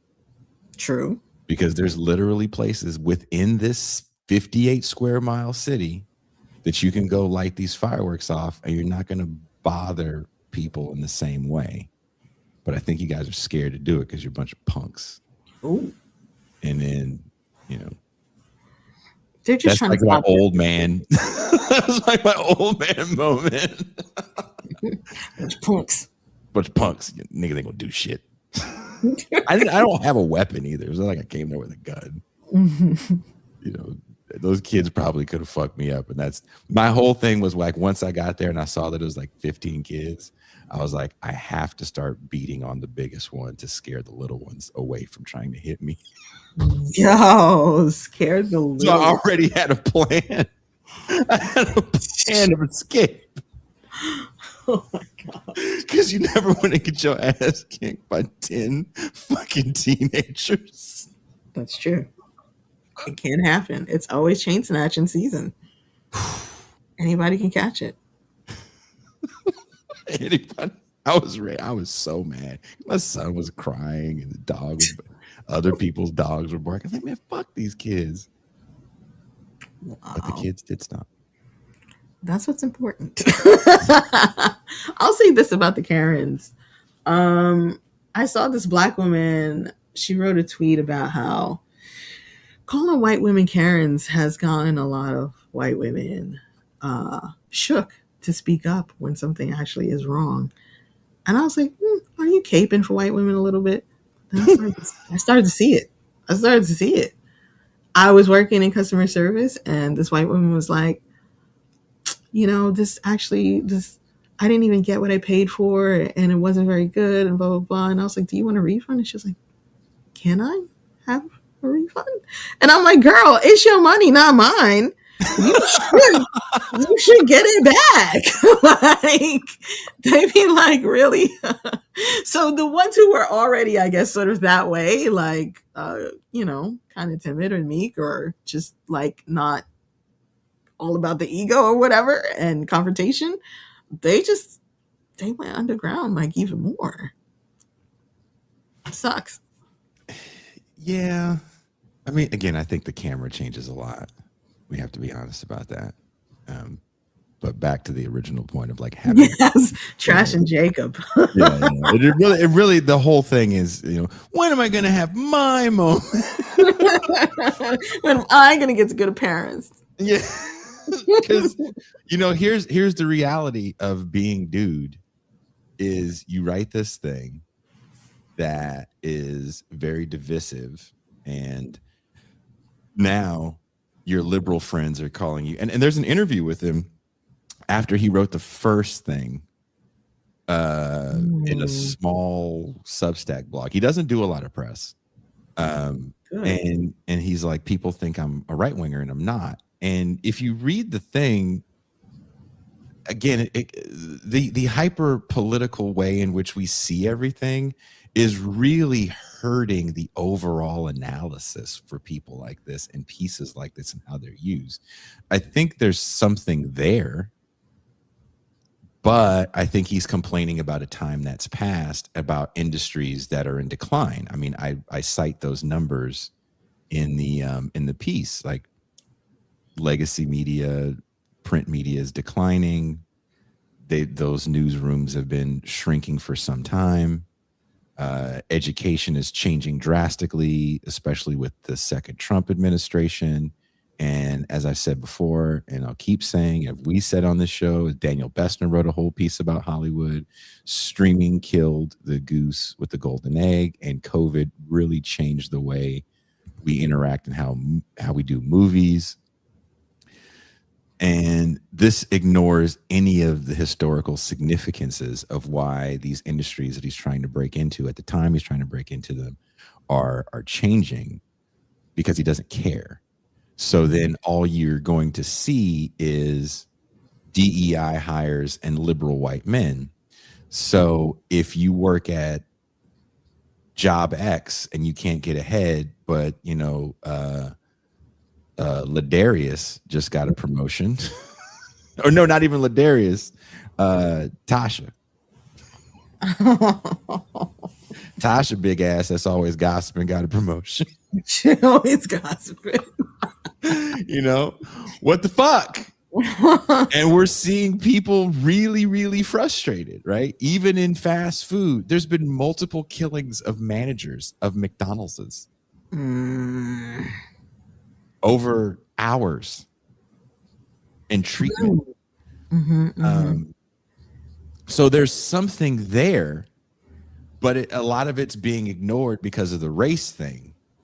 And if you're just ignoring it for the race thing, then you're letting the ambiguity do tons of heavy lifting, and he's allowing that to happen as well, because then he gets what he wants, which is his moment. But at best, he probably made $600 for that article. Let's just say, because it's so long, he made $1,000. I'd be surprised if he did, but let's just say he did. Like, that's not a lot of money. You got 2 kids, that's not daycare for the month. It's not even close. So I seen the white lady saying she spent $1,800 for her grocery bill. He did, depending on the age of the kids, the needs of those children. So, that moment in the sun does a lot of heavy lifting for other people that have bigger agendas. And when you don't care because you just want to have your moment, then that also kind of plays into why I don't dig dude. Yeah. And again, he didn't want to do a lot of speaking out. He let other editors speak out on his behalf. There's a cowardice there, I feel like. Yes. And a passivity that drives me insane. These people are infuriating. So quick question. I wondered, another ghost that was hanging over this was Daniel Bessner. Does he count as a Jewish man or a white man? He's pretty white. He's pretty white, and he's killing it. I would love to have his career. Didn't he have a kid that was born on the 4th of July? Fantastic. He does have a child. What's messing with that? I love it. Why can't you do what he's well, then again, I would say also, I do find Daniel Bessner to be extraordinary. He's not ordinary. He's not. Because you have to kind of bear down. Yeah, you do. You have to do all the things. A lot of work went into that article, whether I like it or not. I can't deny the fact that a fair amount of work went in. I think he really did talk to people over time. He gathered some data. The data was all over the place, though. It was. The data was all over the place. He's trying to like Ben Shapiro you and like hit you over the head with numbers. Like, see, it's true. I'm impressive, and what I'm saying is impressive and true. That's the mid part of it, as you young people say, mid. And I feel like this is, in the most literal sense of that term, very mid because there's a lot of Googling quick facts for confirmation bias. So the data is like, well, in 1984, 2015, and there's not a lot of talk of the current moment. And because ignoring the current moment really destroys the whole article, because you have to talk about a Hollywood that's where the studios are at, I think, less than 50% capacity. There's just not a lot of shooting going on. There's, again, I have that quote in there where it's like, you can have your quinceañera at a Hollywood studio at a cut rate right now. Another Hollywood studio just sold. The Gap just bought a studio so they can start doing production for their products. So there's a changing ecosystem in the creative world, and none of the changing is mentioned because of the way that people are getting their information. There was a time when bands like Steely Dan had 4 different drummers play on one song so they could cut up the track, cut it with a knife and tape, and have the perfect drum take. That sounds insane now because you would never do that because there's just software. And it's an easy process that takes a minute fraction of the time to get the same type of quote unquote drum take. And I say all that to say that the effort that was put into those records to make, let's just say, great art or good music is different now because there's a different way that we were consuming music, and it was visual. And once the visual component comes in, well, now there's more time put into the visuals. So fast forward to a guy like Donald Glover, who doesn't release a lot of music anymore, but when he does, it feels like an art project. Yeah. Because that's how we take in a lot of music. We see it. If it's really good, we're going to see it. So just the world is changing, and how you do things changes as well. And this was really entrenched in like, no. Yes. I deserve my moment in the sun, and I deserve to send my kids to the same school as all these other powerful people. And I want to sit next to Chevy Chase and go, huh, you're a real asshole. And then, tell everybody about it. You want to be I at the did meet director Chevy Chase studio, in the actor studio, talking to that old dude. James Lifton, is that his name? Yeah. Yeah. There's a movie that we watched on movie night some time ago before we were recording them called Hits. David Cross made it. And some of the stuff is kind of dated because it came out in 2014. But the theme of the movie is this young girl that is kind of like Jacob Savage in that she imagines herself famous, and she listens to famous people doing interviews, and then she dreams out loud of her moment to be sitting across from Ellen on the couch and talking about her life and her upbringing. She doesn't have any discernible talent, but she's a good person. And she's like, but I'm nice, and why can't I be famous? And everyone around her is getting fame. I'm using finger quotations saying fame, more infamy for being idiots. A guy that likes her does this rap song for her, and he gets pantsed and punched in the nuts, and that video goes viral. Her father is a crazy reactionary that loses it at town hall meetings, and all these hipster people from Williamsburg come in, and they're going to make content around him to propel him as their spokesperson for change.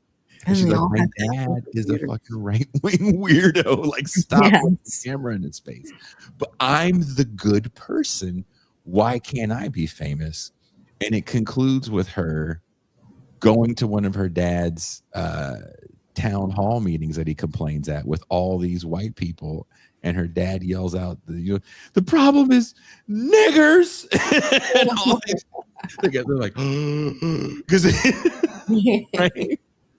And then she comes out with a shotgun And she's like, I'm going to sing this song and you all are going to listen and I'm going to record it on this phone. And then she gets her ass beat by a cop. He literally punches her in the face and she gets to be on the news. That's what's up.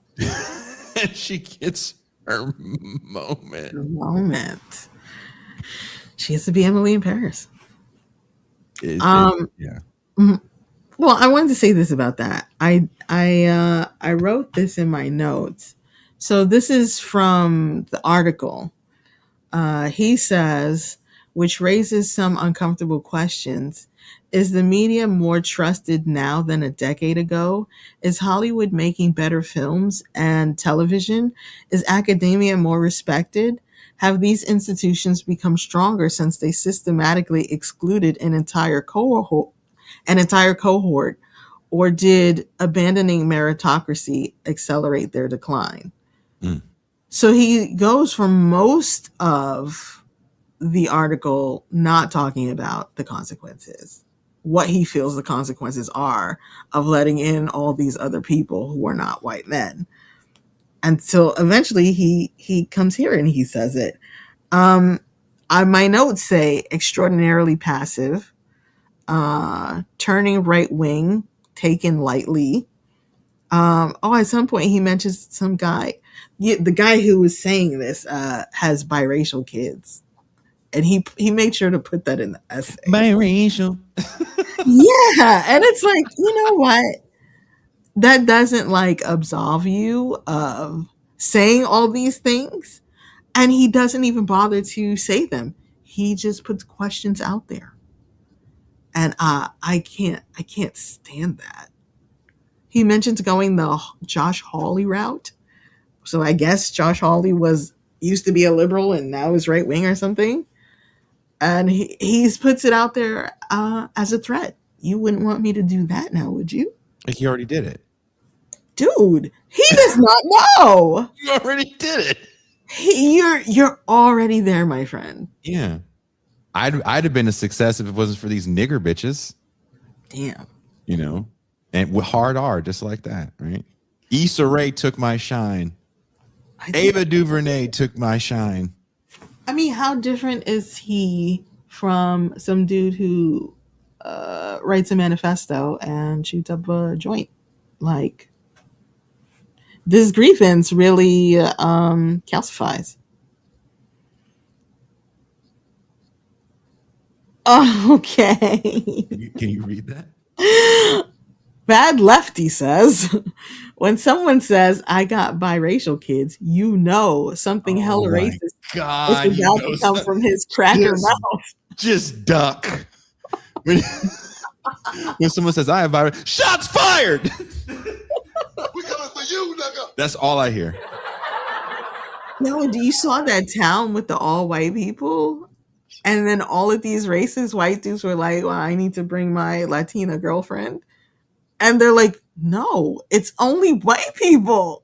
And they're like, but why?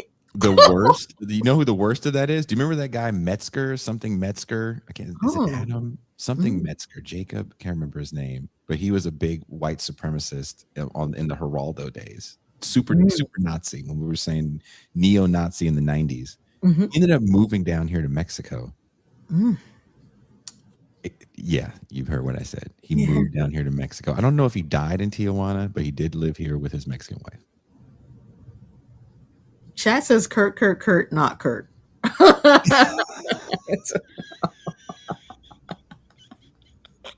Jason, you're Van Jones if you didn't become a cable news talking head and laughing my ass off.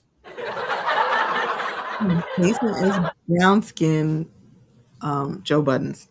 Well, you know what's funny about Van Jones? Teray Reed brought something to my attention with Van Jones. He sent me a video of Van Jones when he had hair, when he knew people that come on this show, like Sora and Dylan Rodriguez, when they were interacting with Van Jones. And he's got this super fiery rhetoric. And he's going off about the wages of capitalism's sins. And Teray is like, I'm not focusing so much on the message and the change because the video was juxtaposed to him now. He's like, what I'm focused on is the fact that people forget that there's a moment, and we still kind of live in that moment, where fiery rhetoric, regardless of how empty it is what we believe, what leadership looks like, and what protest looks like, and what resistance looks like. And it never looks like spreadsheets and phone calls and organizational management flowcharts.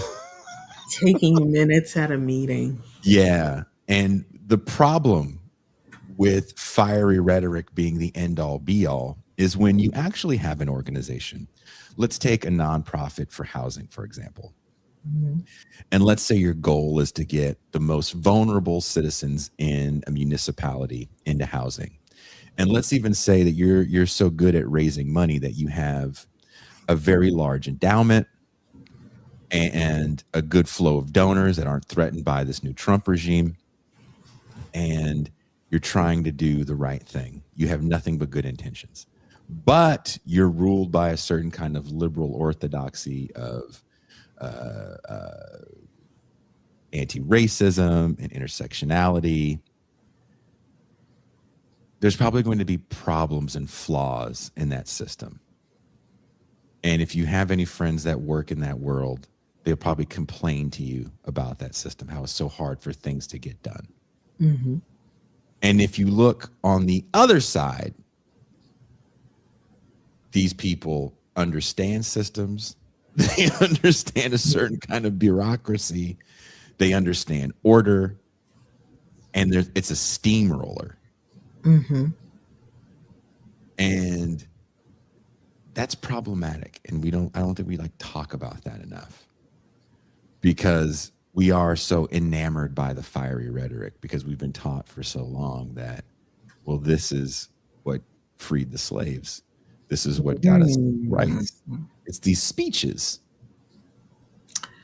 That's very interesting, because I thought you were making kind of like an Adorno and Horkheimer kind of argument, like the fiery speeches feed well into media and cameras.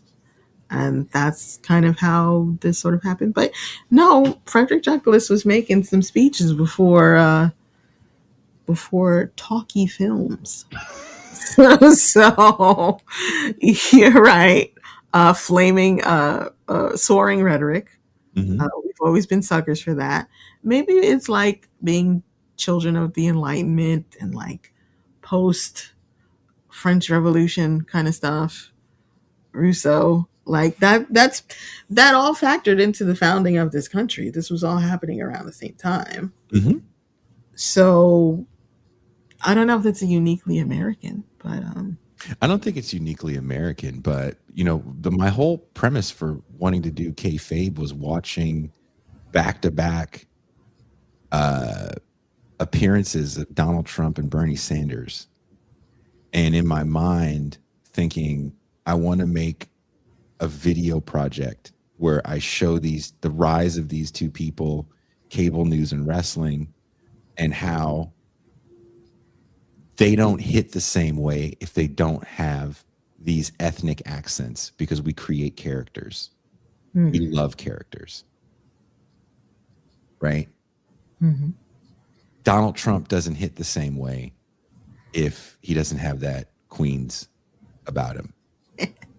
Bernie Sanders doesn't hit the same way if he doesn't have that Brooklyn about him. And they're older at this point in their lives. yeah. So it's really like this angry grandpa thing for both of them. And in that, we find a certain bit of authenticity. And that's what people are really hungry for, especially now, is authenticity.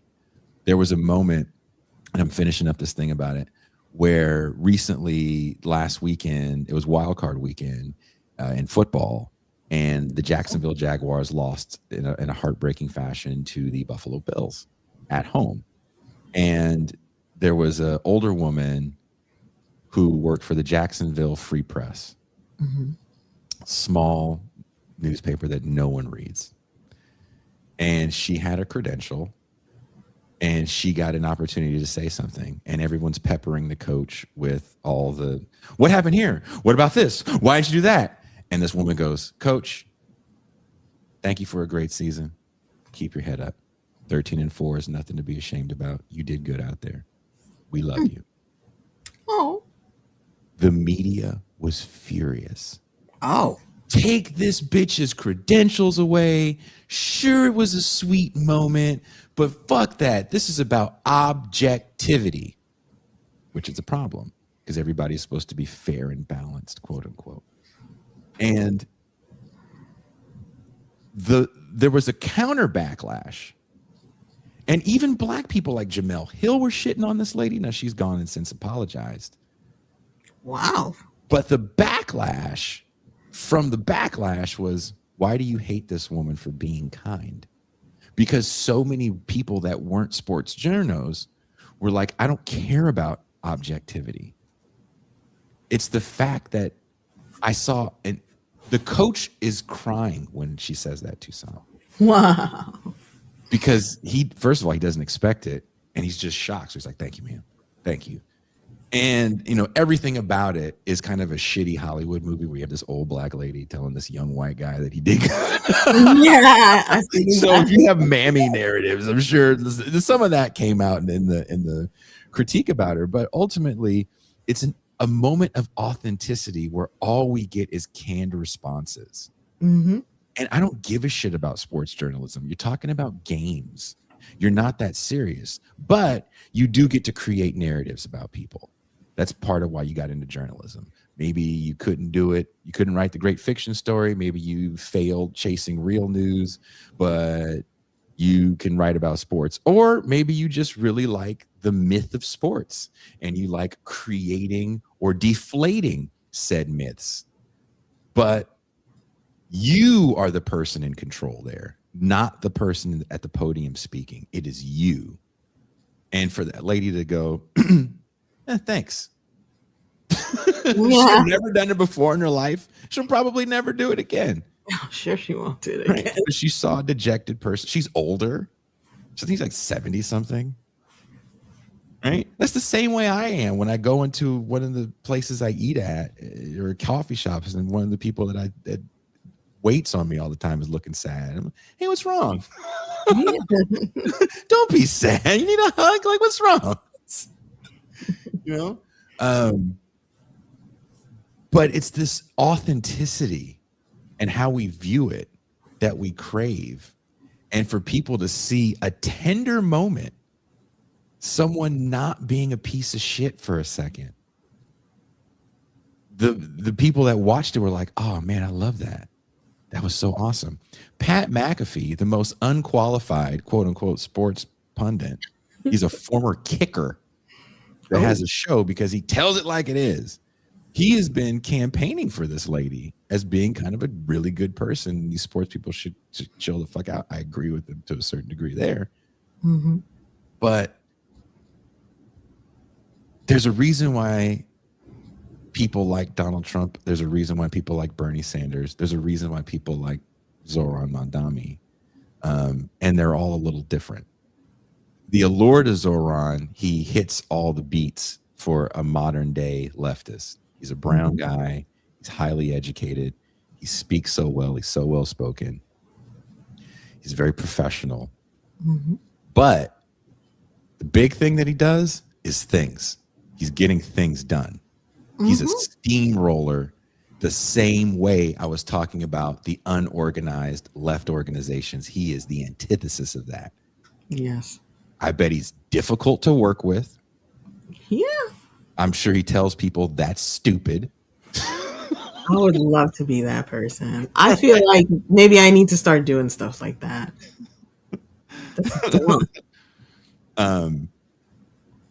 Someone said McAfee was a punter, even more relevant. I'm sorry, I gave him more props than he should have gotten. But he functions a certain way. And then you have kind of Sanders and Trump who are just, they're authenticity machines. Every time they speak, again, with those accents, with the passion in which they speak, it's like, yeah, fuck those libs. Yeah. I think the accents are something that people suppress. I think it's not just like, oh, we like characters or they're folksy or they're avuncular. It's also like they're not suppressing themselves to try to seem a certain way. Um, I definitely had a sense growing up of this is how you act in the house and this is how you act at school. Mm-hmm. So, probably a lot of people, putting on fronts out there. And Mm-hmm. these two guys seem like that's not what they're doing. They're not anchor people with no accent. They're from a place, and they have color to their personalities that hasn't been suppressed either, Mm-hmm. or or beaten out of them by external forces. So, yeah. Yeah. No, and it's something like, man, I wish I could do that.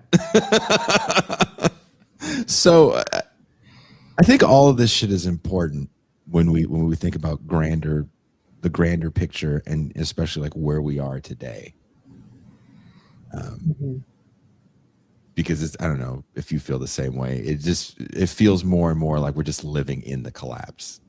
And as much as we want the collapse to be like falling ash and the old, remember the old, this is a test. This is not a test. Broadcast system. Come on. Everything is collapsing. The Where nuclear was bomb is that? coming. Yeah. Where was that on 9/11? Huh? There was a cartoon that came out in the 80s called Thundar the Barbarian, and it started in like the post-apocalyptic world. So there's this image of the Statue of Liberty it's sunken in the ocean. And I think that's how we want to view collapse, with all of our idols gone and the icons crushed, and we just live Statue in of the Liberty ash. on the beach. Yeah.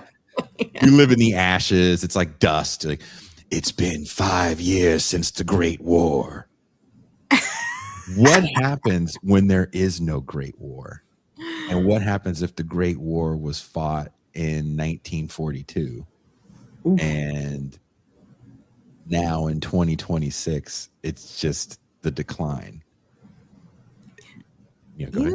What's interesting? I was watching a video, a feminist lady named Therese, and she was talking about how, like, the manosphere and useless males are very attracted to learning about Roman history, but a lot of the Roman history that they learn is wrong. They like to learn about the decline, but the narrative that they're given is that the Roman Empire it failed, it stopped because of women. I was like, wait, what? Like they bent over in front of them? Put that sword down. Did you see the dame? I was gonna finish carving the statue, but ring a ding ding. You see the gams on that one? The way they're making these gowns lately. I mean, yes. Dude. What the fuck, man? They say it's women who, brought about the decline of the Roman Empire. I guess the idea is that the women were getting more rights, and that just destroyed everything, which is weird. So she explains in actuality there were two Roman empires, just the East and the West, and the East continue on for 1,000 years. Nobody talks about that. But when we talk about the West, there's a number of things that brought about the downfall of the, Roman Empire. And I think people still have an idea of it collapsing fast. The Tsar has stepped down.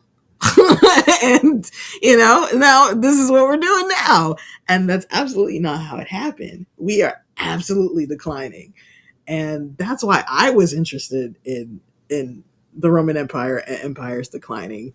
But these guys have come up with a whole different narrative anyway. The decline is wild this time because it's like we are so distracted. I saw a video again, Toussaint. So It's women again. I was trying to look up real video. This is the reality of the world we live in and why it's your vagina's fault. No one else's but yours. I saw a reel of like sad things happening, and then I saw a reel of a white woman with a large butt clapping it. Wow. Decline. Women. I saw a video of a little boy. I guess he was a little white boy. You never know these days. He could have been Nick Fuentes. So the little boy was watching a short or like TikTok, I know and exactly also what you're talking about. playing Minecraft at the same time and going back and forth on two different screens. And all the kids can't read, and it's just like one of the things I wanted to say about this man talking about what do I tell my kids. My first thought was, your kids better be happy that they're even alive, because they ain't gonna be much planet to be on. Your kid's gonna have much bigger concerns than you. Turns out the smoke from these wildfires far more dangerous than anybody knew. But as long as he can take his kid to a shoot, as long as the smokestacks are blaring like Blade Runner, right? People are eating fucking Cisco slop that's really down to the Soylent Green at this point. So it's just, but he looks over at his kid with the gas mask on. Is like, son, you understand why Dad worked so hard and missed all your birthdays, don't you? Because I wanted to make a movie. Like that's. And they've already stopped, dropped, and rolled, and Yeah. try to be below the smoke. Lay low for the rebel fire. It'll be over soon before the government-sponsored private industry drones come and take them out. The eagle has landed. I repeat, the eagle has landed. It's just DEI.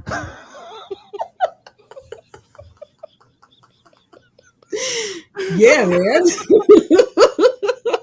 I swear that's the whole reason why he had them kids. I swear. Tell the kids to look at me again, honey. We love you, Papa. Ah, yes, my children. And then he has leashes. He has them on leashes. He only has time for one pat on the head for each of them. The kids are only there to hand him the remote. I mean, that's what he wants. That's what he wants. And it's wild. I think it's wild in this country.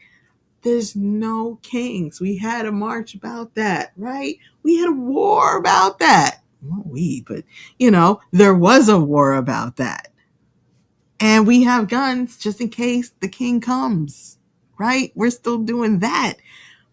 But a lot of people in their mind, they have an idea of royalty. And some people say it's part of patriarchy. That's how a lot of men are socialized. And I've heard a British man, more than one British man say that. In the United States, every man is a king and his castle is his home. So you're allowed to be a wackadoo tyrant in your house. Archie Bunker. And a lot of people really like that idea. They think it's fantastic. This idea about, royalty and just, I am to be adored. This guy's very, very ego-driven. Very ego-driven. That's scary that you said, I am to be adored. That's really scary. That is, I think that's, again, part of the frightening thing about this is that this dude is letting this frustration do a lot of heavy lifting in negative directions that he claims. And I think there's a little bit of truth to it, because I say a little bit because I do believe that he doesn't want this to be used for nefarious purposes. But that's also one of those things where the drug dealer goes, they were going to get it anyway. And at least if they get it from me, it's a little different. And I keep telling myself that I'm taking the money and I'm doing good things with it. Right. But there is no money to take, so you can't even lie and say you're doing that. You got a little bit of money, you probably spend it on, your kids and I don't know, a picture of yourself. Gigantic picture of yourself on a horse like Napoleon. I literally have a mug of me. You do. Look at you, ego driven. Emily in Paris over here. I was gonna send it to you, but Terrence got you. I was afraid you wouldn't get the joke and just throw it out the window. As New Yorkers are wont to do. Get this out of here. Just throwing stuff out the window. It's got podcast and baseball card mugs. Another one? Who was that chick over there? Va va va voom. She could stop an empire, that girl. Look at the pins on that one. Say, look at your vines.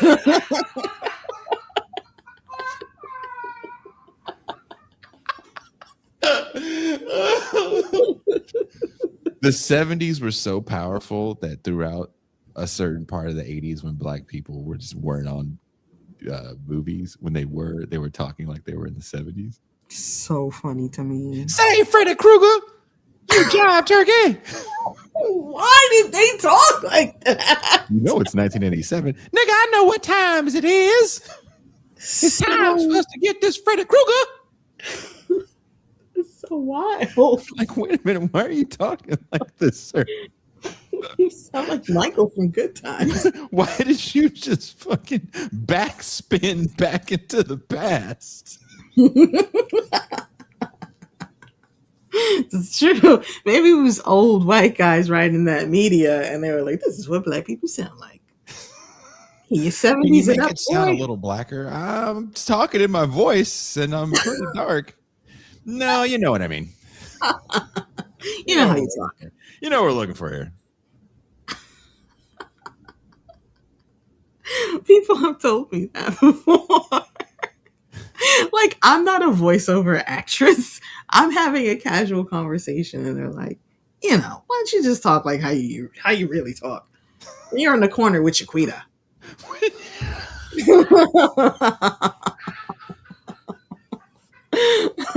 like, what? And then I'll say my parents are not even from this country, and they're like, yeah, but they don't like have accents. I'm like, what? Most people from other countries have accents. What are you talking about? What do you want me to talk about? Talk like, I don't know, man. Well, come on, man. Can you just shuck and jive? Come on. Come on. Just shuck and jive. Where's Regina King when you need her? Ooh. Oh. Now add Regina King and Amanda Seales to the list of people. The people who is not coming on this show. No. Who is the black women not coming on my show? Amanda Seales, Brandon Regina King. Yes, we got Hey. Kamala Harris. Okay, we got her covered. Does she count? Because she's a halvesy. Okay, erase her. I'm looking at my notes again. Mm-hmm.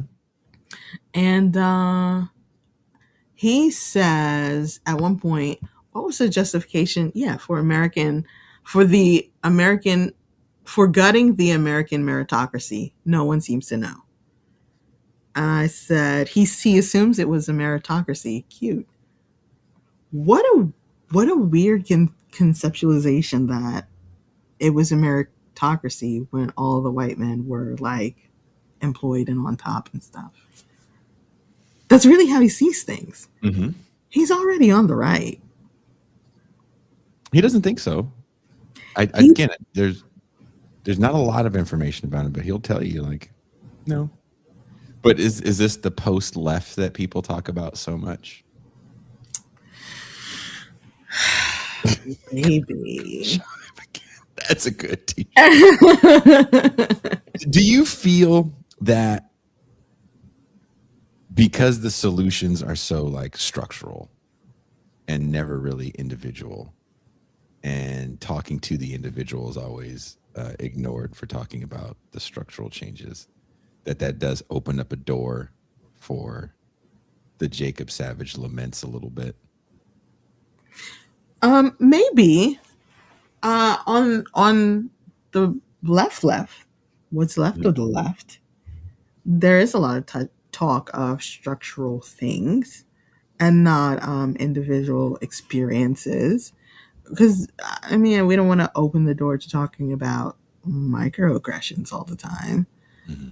Snapweight in the chat says, "What about Carmela Harris?" That is a microaggression. He spell the name with a C, Carmela, like the lady from what's it show, Sopranos. I need to send you this video that I was sent by some people that I will not name of Kamala Harris dancing in the White House. No, it is so awesome. Is that AI? It's totally AI. It is the funniest thing I've ever seen. Joe Rogan will believe it's real.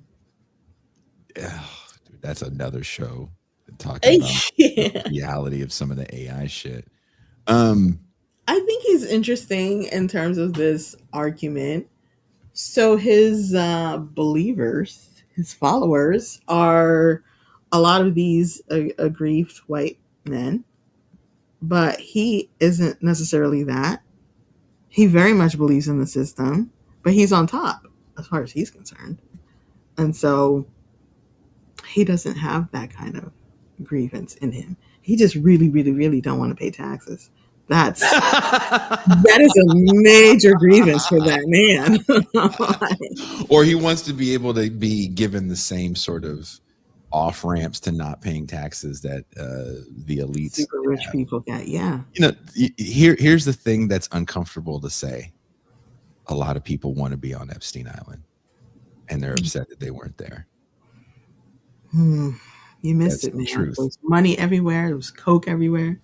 Yeah, there's a party that you weren't at, and everyone was there from fucking Castro to R. Kelly, Ilhan Omar. But she wasn't there. But seeing Chomsky on the plane, you're like, oh man, you know, a million hearts broke right there. He's a syndicalist. Just when they saw that, just all these glasses, you heard a bunch of people's glasses just. Why? He's an anarchist. To hell with him. But yeah, when you're at that level of being an elite, and you're in those circles, that's what a lot of people want. That's what people suck dick for. That's what people talk about. There's an Illuminati. Like that's all that shit stems from, like being shut out and wanting to get to that place. And that, again, that is really what this is all about. Like, I want to get to that place. I was denied getting to that place. And what denied me there is liberal white men and mediocre minorities. And what shocked me kind of was like, well, let's just think about some of the minorities that are making movies right now. I don't know if DEI played that big of a role in the success of Ryan Coogler, because if your movies are trash, then they probably don't make money. Facts. And well, if you think, maybe. Well, if you think about Adam Sandler's made a lot of money. Well, he's an actor. He's not writing a lot of this stuff. But if we think about it from behind the scenes, because that was the whole cry for so long was, if we just had positive representation, then we'll get there. We'll end white supremacy. And then you got your positive representation. You got your Oscars. And it was, but who will write and tell these stories of black people? Because no one wanted to give Steven Spielberg an Oscar for Color Purple, because that's a story of black people and he didn't direct it, right? So then you get black, that, though. Yeah, it was a good movie. But then you get black people behind the camera and beyond Spike Lee, right? We're not just going to give you Spike Lee. And they're massively successful. And they're massively successful outside of the realm of just black film. Right? Black Panther is not a black film in that same way that Coming to America is not a black film, Mm-hmm. right? I don't know if I can say the same thing about Sinners. Mm. Creed is not a black film in the way that I don't think Ryan Coogler films are like black films. they're not really. They're money making films based off established intellectual property that is multiracial. Sinners isn't that, but it's also like Well, Sinners isn't. Sinners isn't. That's why I said Sinners is kind of one of the small outlets. So is his first film, Archer. Fruitvale Station. But when you look at, they're all like fantasy. oh, definitely. Yeah. So they're not really black. They're not like, they're fantasies. Creed is about, again, working hard and the same reason why we like Rocky, right? The training montage scenes of, you get knocked down, you get back up. He kept that theme, and it's the joke. What if we did Rocky but black? No. I watched Creed like 3 times to fly to Brazil to play some shows and flying back. I tried to watch Aquaman. It was on the plane because I can't get into this. I'm gonna watch Creed. I can't take this underwater man. Take this motherfucker out of here. But we're talking to dolphins. Get out of here. I don't know if I can look at his success and be like, well, you're taking the spot of somebody else because you're sitting here making these shit movies that nobody cares about. Like, he made some record-breaking films. Mm-hmm. To see white kids dressed up like Black Panther, for me was kind of like, whoa, this really, really crossed over in a way that's even beyond my understanding, because it's kind of like that 5 seconds of Stranger Things where they acknowledge race when the black kid dressed up as a white person for Halloween in the Ghostbusters costume, and they're like, no. There's 4 of us, like, the drill. I wanted to be Egon. Because Ernie Hudson's character, and this is no shade at Ernie Hudson, was supposed to be Eddie Murphy. And Eddie Murphy turned the role down. And Ernie Hudson, who is a very good actor, he's not Eddie Murphy. No. And he's not young Eddie Murphy.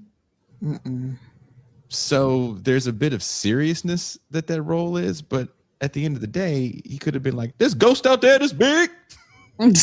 No. Didn't bug his eyes out. We need everyone to know that you're here, but we're not going to take you that seriously. So can you? Yeah, that is what it is, right? That really sucks. It sucks. I mean, for a long time, I think I did believe a lot of disingenuous white folks, but eventually you start to hear them say things like, Joe Rogan once said, he was talking to interviewing somebody, and they were talking about women and feminism and stuff. And Joe was like, I mean, come on, we don't see them as like human. And the guy was like, no, yeah, we do. And he's like, not like how we are. Whoa. Not like human like us. I was like, oh, whoa. He said the thing. This man has a daughter.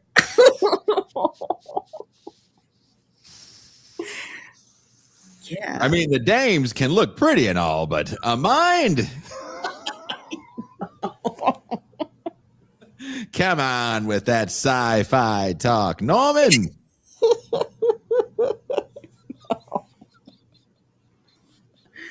Yeah, but not like us.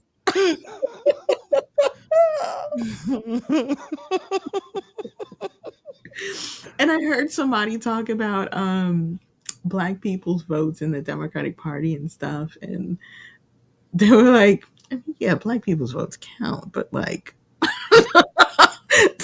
not like ours.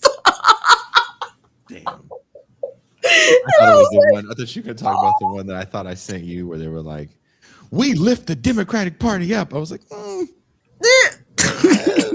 Numbers wise, no, not really.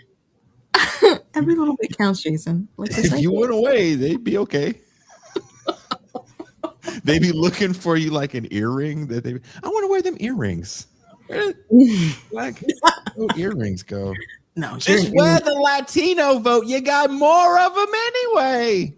There was a time where Eva Longoria was like, no, it's all about the Latino vote. We were the deciding vote in this, not black people. And I was like, you are trying to fight over who is the least favorite kid. What? What are you doing, girl?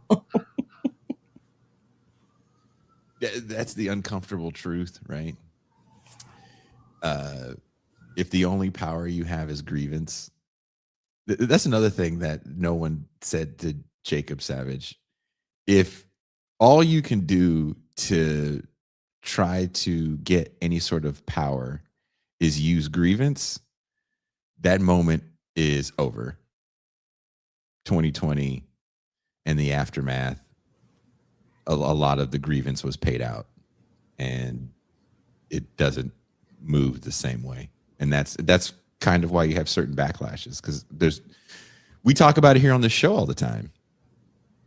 Mm-hmm. All these young streamers that love shitting on like contemporary hip hop from a respectability standpoint.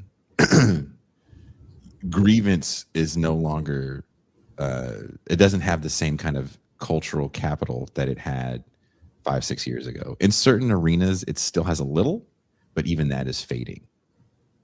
So if all you're trying to do is say, well, the grievance is what I'm trying to use to get ahead, it's like, how long do you think that's going to last? And who's that going to work for?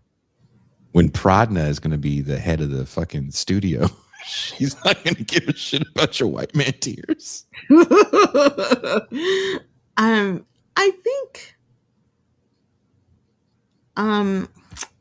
I think people's idea of the civil rights movement is boiled down to Martin Luther King Jr. And I think the idea of what Martin Luther King Jr. did, my agreement. I think the idea of what he did was boiled down to having a grievance and some kind of moral superiority and like leaning on people for change. I think that's what people think he did. And that's what the speeches and the march was for. There's no understanding of anything else anyone else did on any other level. It's just you made people feel bad. And then they changed things. And I think that's the approach a lot of people have to, I don't know, politics, protest. I remember being on Twitter. Maybe it was like during the Ferguson uprisings and stuff like that. And somebody on Twitter was like, see, you guys aren't organizers. You don't understand the difference between strategy and tactics.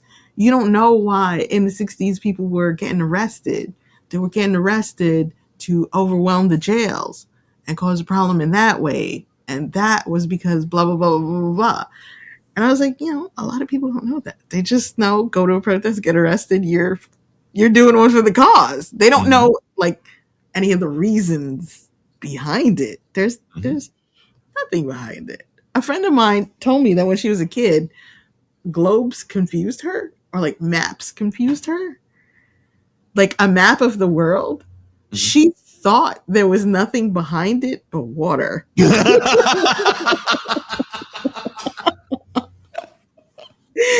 She's like, I understand a globe, but like the flat map what's behind it. So I think a lot of people think there's nothing behind a lot of this stuff. There's nothing but water. Emily, that's an interesting thing to think about, like overwhelming the system. Like, because I'm kind of back to right now what you're seeing in Minneapolis. Like, where are all these people going? The jails can't hold all these people. If you're arresting them all, they're gonna be like, we can't hold them. Gotta get them out of here. There's nowhere for them to go. I mean, I don't know. I think they it's like you know, it's kind of religious. Like I just hopped up on the cross and going to jail is putting the nails in and stuff. It's But like don't you feel that's back to what I was saying about the fiery speeches of Van Jones? Like it's the fiery speeches that we're so addicted to, in the fiery rhetoric. it's also the visuals though. Yeah. There's definitely I think the boomers did a magnificent job of just like lionizing all the things they did. Ugh. Compare that to the silent generation. It's like you guys really did the big one. You had the war, the last good one, according to anybody, I guess. Except Germans. And then you had the women going in the factories, and then you're doing all the things, and the boomers were just like, "We're here. Our hair's long. That's so cool." You know, We they think this is how you fight the power, and they listen. If we think about even the way people look at Black activism and the just erasure of all these other like Black Marxists because they didn't have the fiery speeches. So in the 20s, you're like, well, there was just the Captain Crunch hat guy. Yeah, I can't think of his name. Got the Captain Crunch hat. Sold fake boats. Ooh, the Captain Crunch hat guy. I love that. I haven't thought about that in a long time. His name is he's he's just a heavy set gentleman. Yeah, spoke very quickly, very, very staccato. He sang some songs too. He had a great voice. That man. Marcus Garvey. Marcus Garvey, Marcus crypto Garvey. millionaire. Yeah, right. So, if you just get on these boats and colonize Africa, we can do it. We can have our own niggers. Yes. Who doesn't want a nigger? I mean, that's the king of the household thing. It's the king, and then everyone else is a nigger in the house. Girl, get on one of these rickety boats that ain't seaworthy. We gonna have our own niggas. That ain't seaworthy. In Africa. He said it's for us. I don't know if the water runs in Africa. Totally worth it. Bet they don't have roaches. Oh. I've never once thought about roaches in Africa.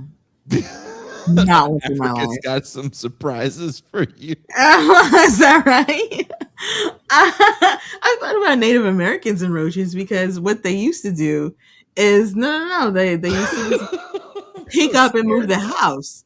It's one of the things you learn about in environmentalism and pesticides and quote unquote pests. Is they just lived a different way. It wasn't so static. You could just pick up and move. Move away from the ants. Okay, stupid. Makes sense. Stay here with all these fucking bugs. All right. That's dumb. Come on, Marcus has got a boat. We can leave these fucking... Marcus, the big black guy, sings a song. He's got the fucking Captain Crunch hat. Yeah, him. We're going on the boat. I'm about to have a Varn moment. Said birthright trips, but for Africa. I'm not mad at that. So you have Look your at all house these rite of peaceful, passage. wonderful Americans that live here. On the other side is the insurgent native population, which we have colonized. Don't let their blackness fool you. They not like us. They not. Marcus Garvey doing the dance. If anyone wants to destroy the internet and make sure they can never be invited to a Kwanzaa celebration, have Marcus Garvey dancing to They Not Like Us next to Kanye West in a white boy magic shirt. That will just, you want to see Jared Ball, his head explode like a spinner? He was a half an hour breaking it down. Dude, if you did that, oh, if I cared enough to look into AI to do that, I would do that. I'm sure Gene Bajan is like, I know the prompts right here. Right now. Look at his spit. Oh, I already have it. It's in this file. There we go. Put this under the TIR Twitter and send.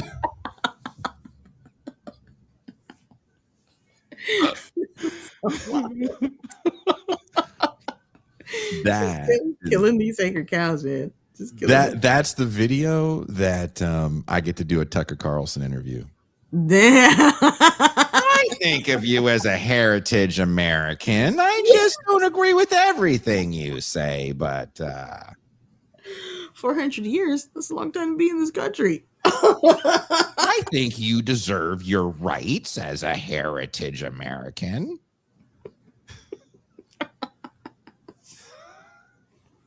And I deserve the right to say Nicholas. Yeah.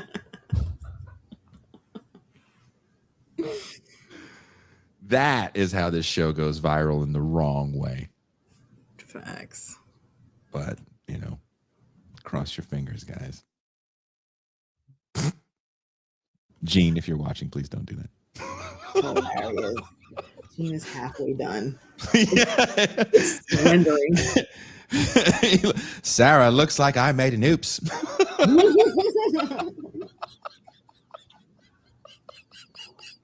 He needs a sitcom.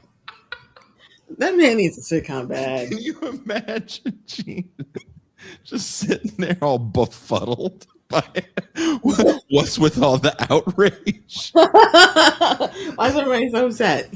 Yeah, 4 million views of Marcus Garvey. They Not Like Us. Why did I just lose tenure? What happened? What's even funnier is most of the views thinks it's Biggie Smalls. This don't even look like Biggie. I don't know why you sent me this. I mean, it's fascinating. A British man in the Midwest. Red said, it's already sent. I'm so scared to check the TIR Patreon right now. Oh, because Tucson is going to take a team of wolves and dolphins to keep me from hitting share if someone did make that. Wolves and dolphins. Yeah, I've seen dolphins kill. Nah, they do kill. They are violent. They're violent as shit. I've seen dolphins chase a shark. I was hundreds of miles out in the Gulf working a job. And I was like, that is the craziest shit I've ever seen in my life. Dolphins got really good. Dolphins, they come in pack. You're like, oh shit. They're not. This ain't Flipper. They have good propaganda. They do have a very good dolphins and the tobacco industry have great PR teams. Tobacco. Oh yes. Great lobbyists. There are dolphins in New York, apparently. I didn't know, but I was watching a video where they were showing them in like the East River, and you hear this guy who sounds like very New York, and he's like, "Yo, they got dolphins out here." And someone else was like, "Yeah, they always been here. Where you been?" And I was like, I didn't know we had dolphins out here. That wasn't in New York on the Lisa Frank Trapper Keeper. Lisa Frank. I was not supposed to know. Technicolor dolphins.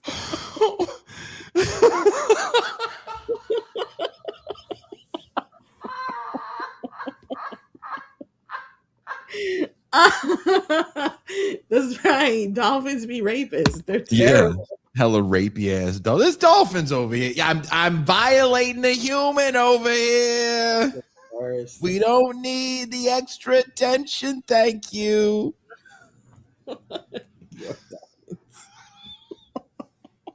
My God, these people. Horrible. Back in my day.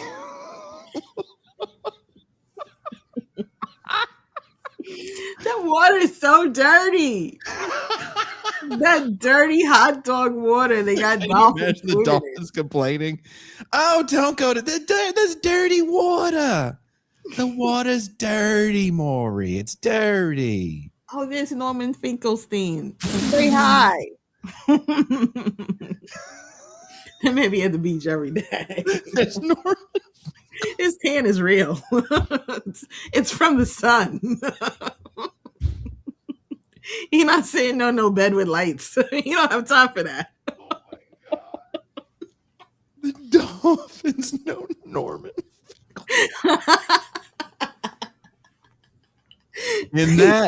In that, we should probably call it. We've been going for 2 hours and 40 minutes, and We're they out of flew control. by. They flew by. I was scared without Pascal. I don't know. Pascal's not here.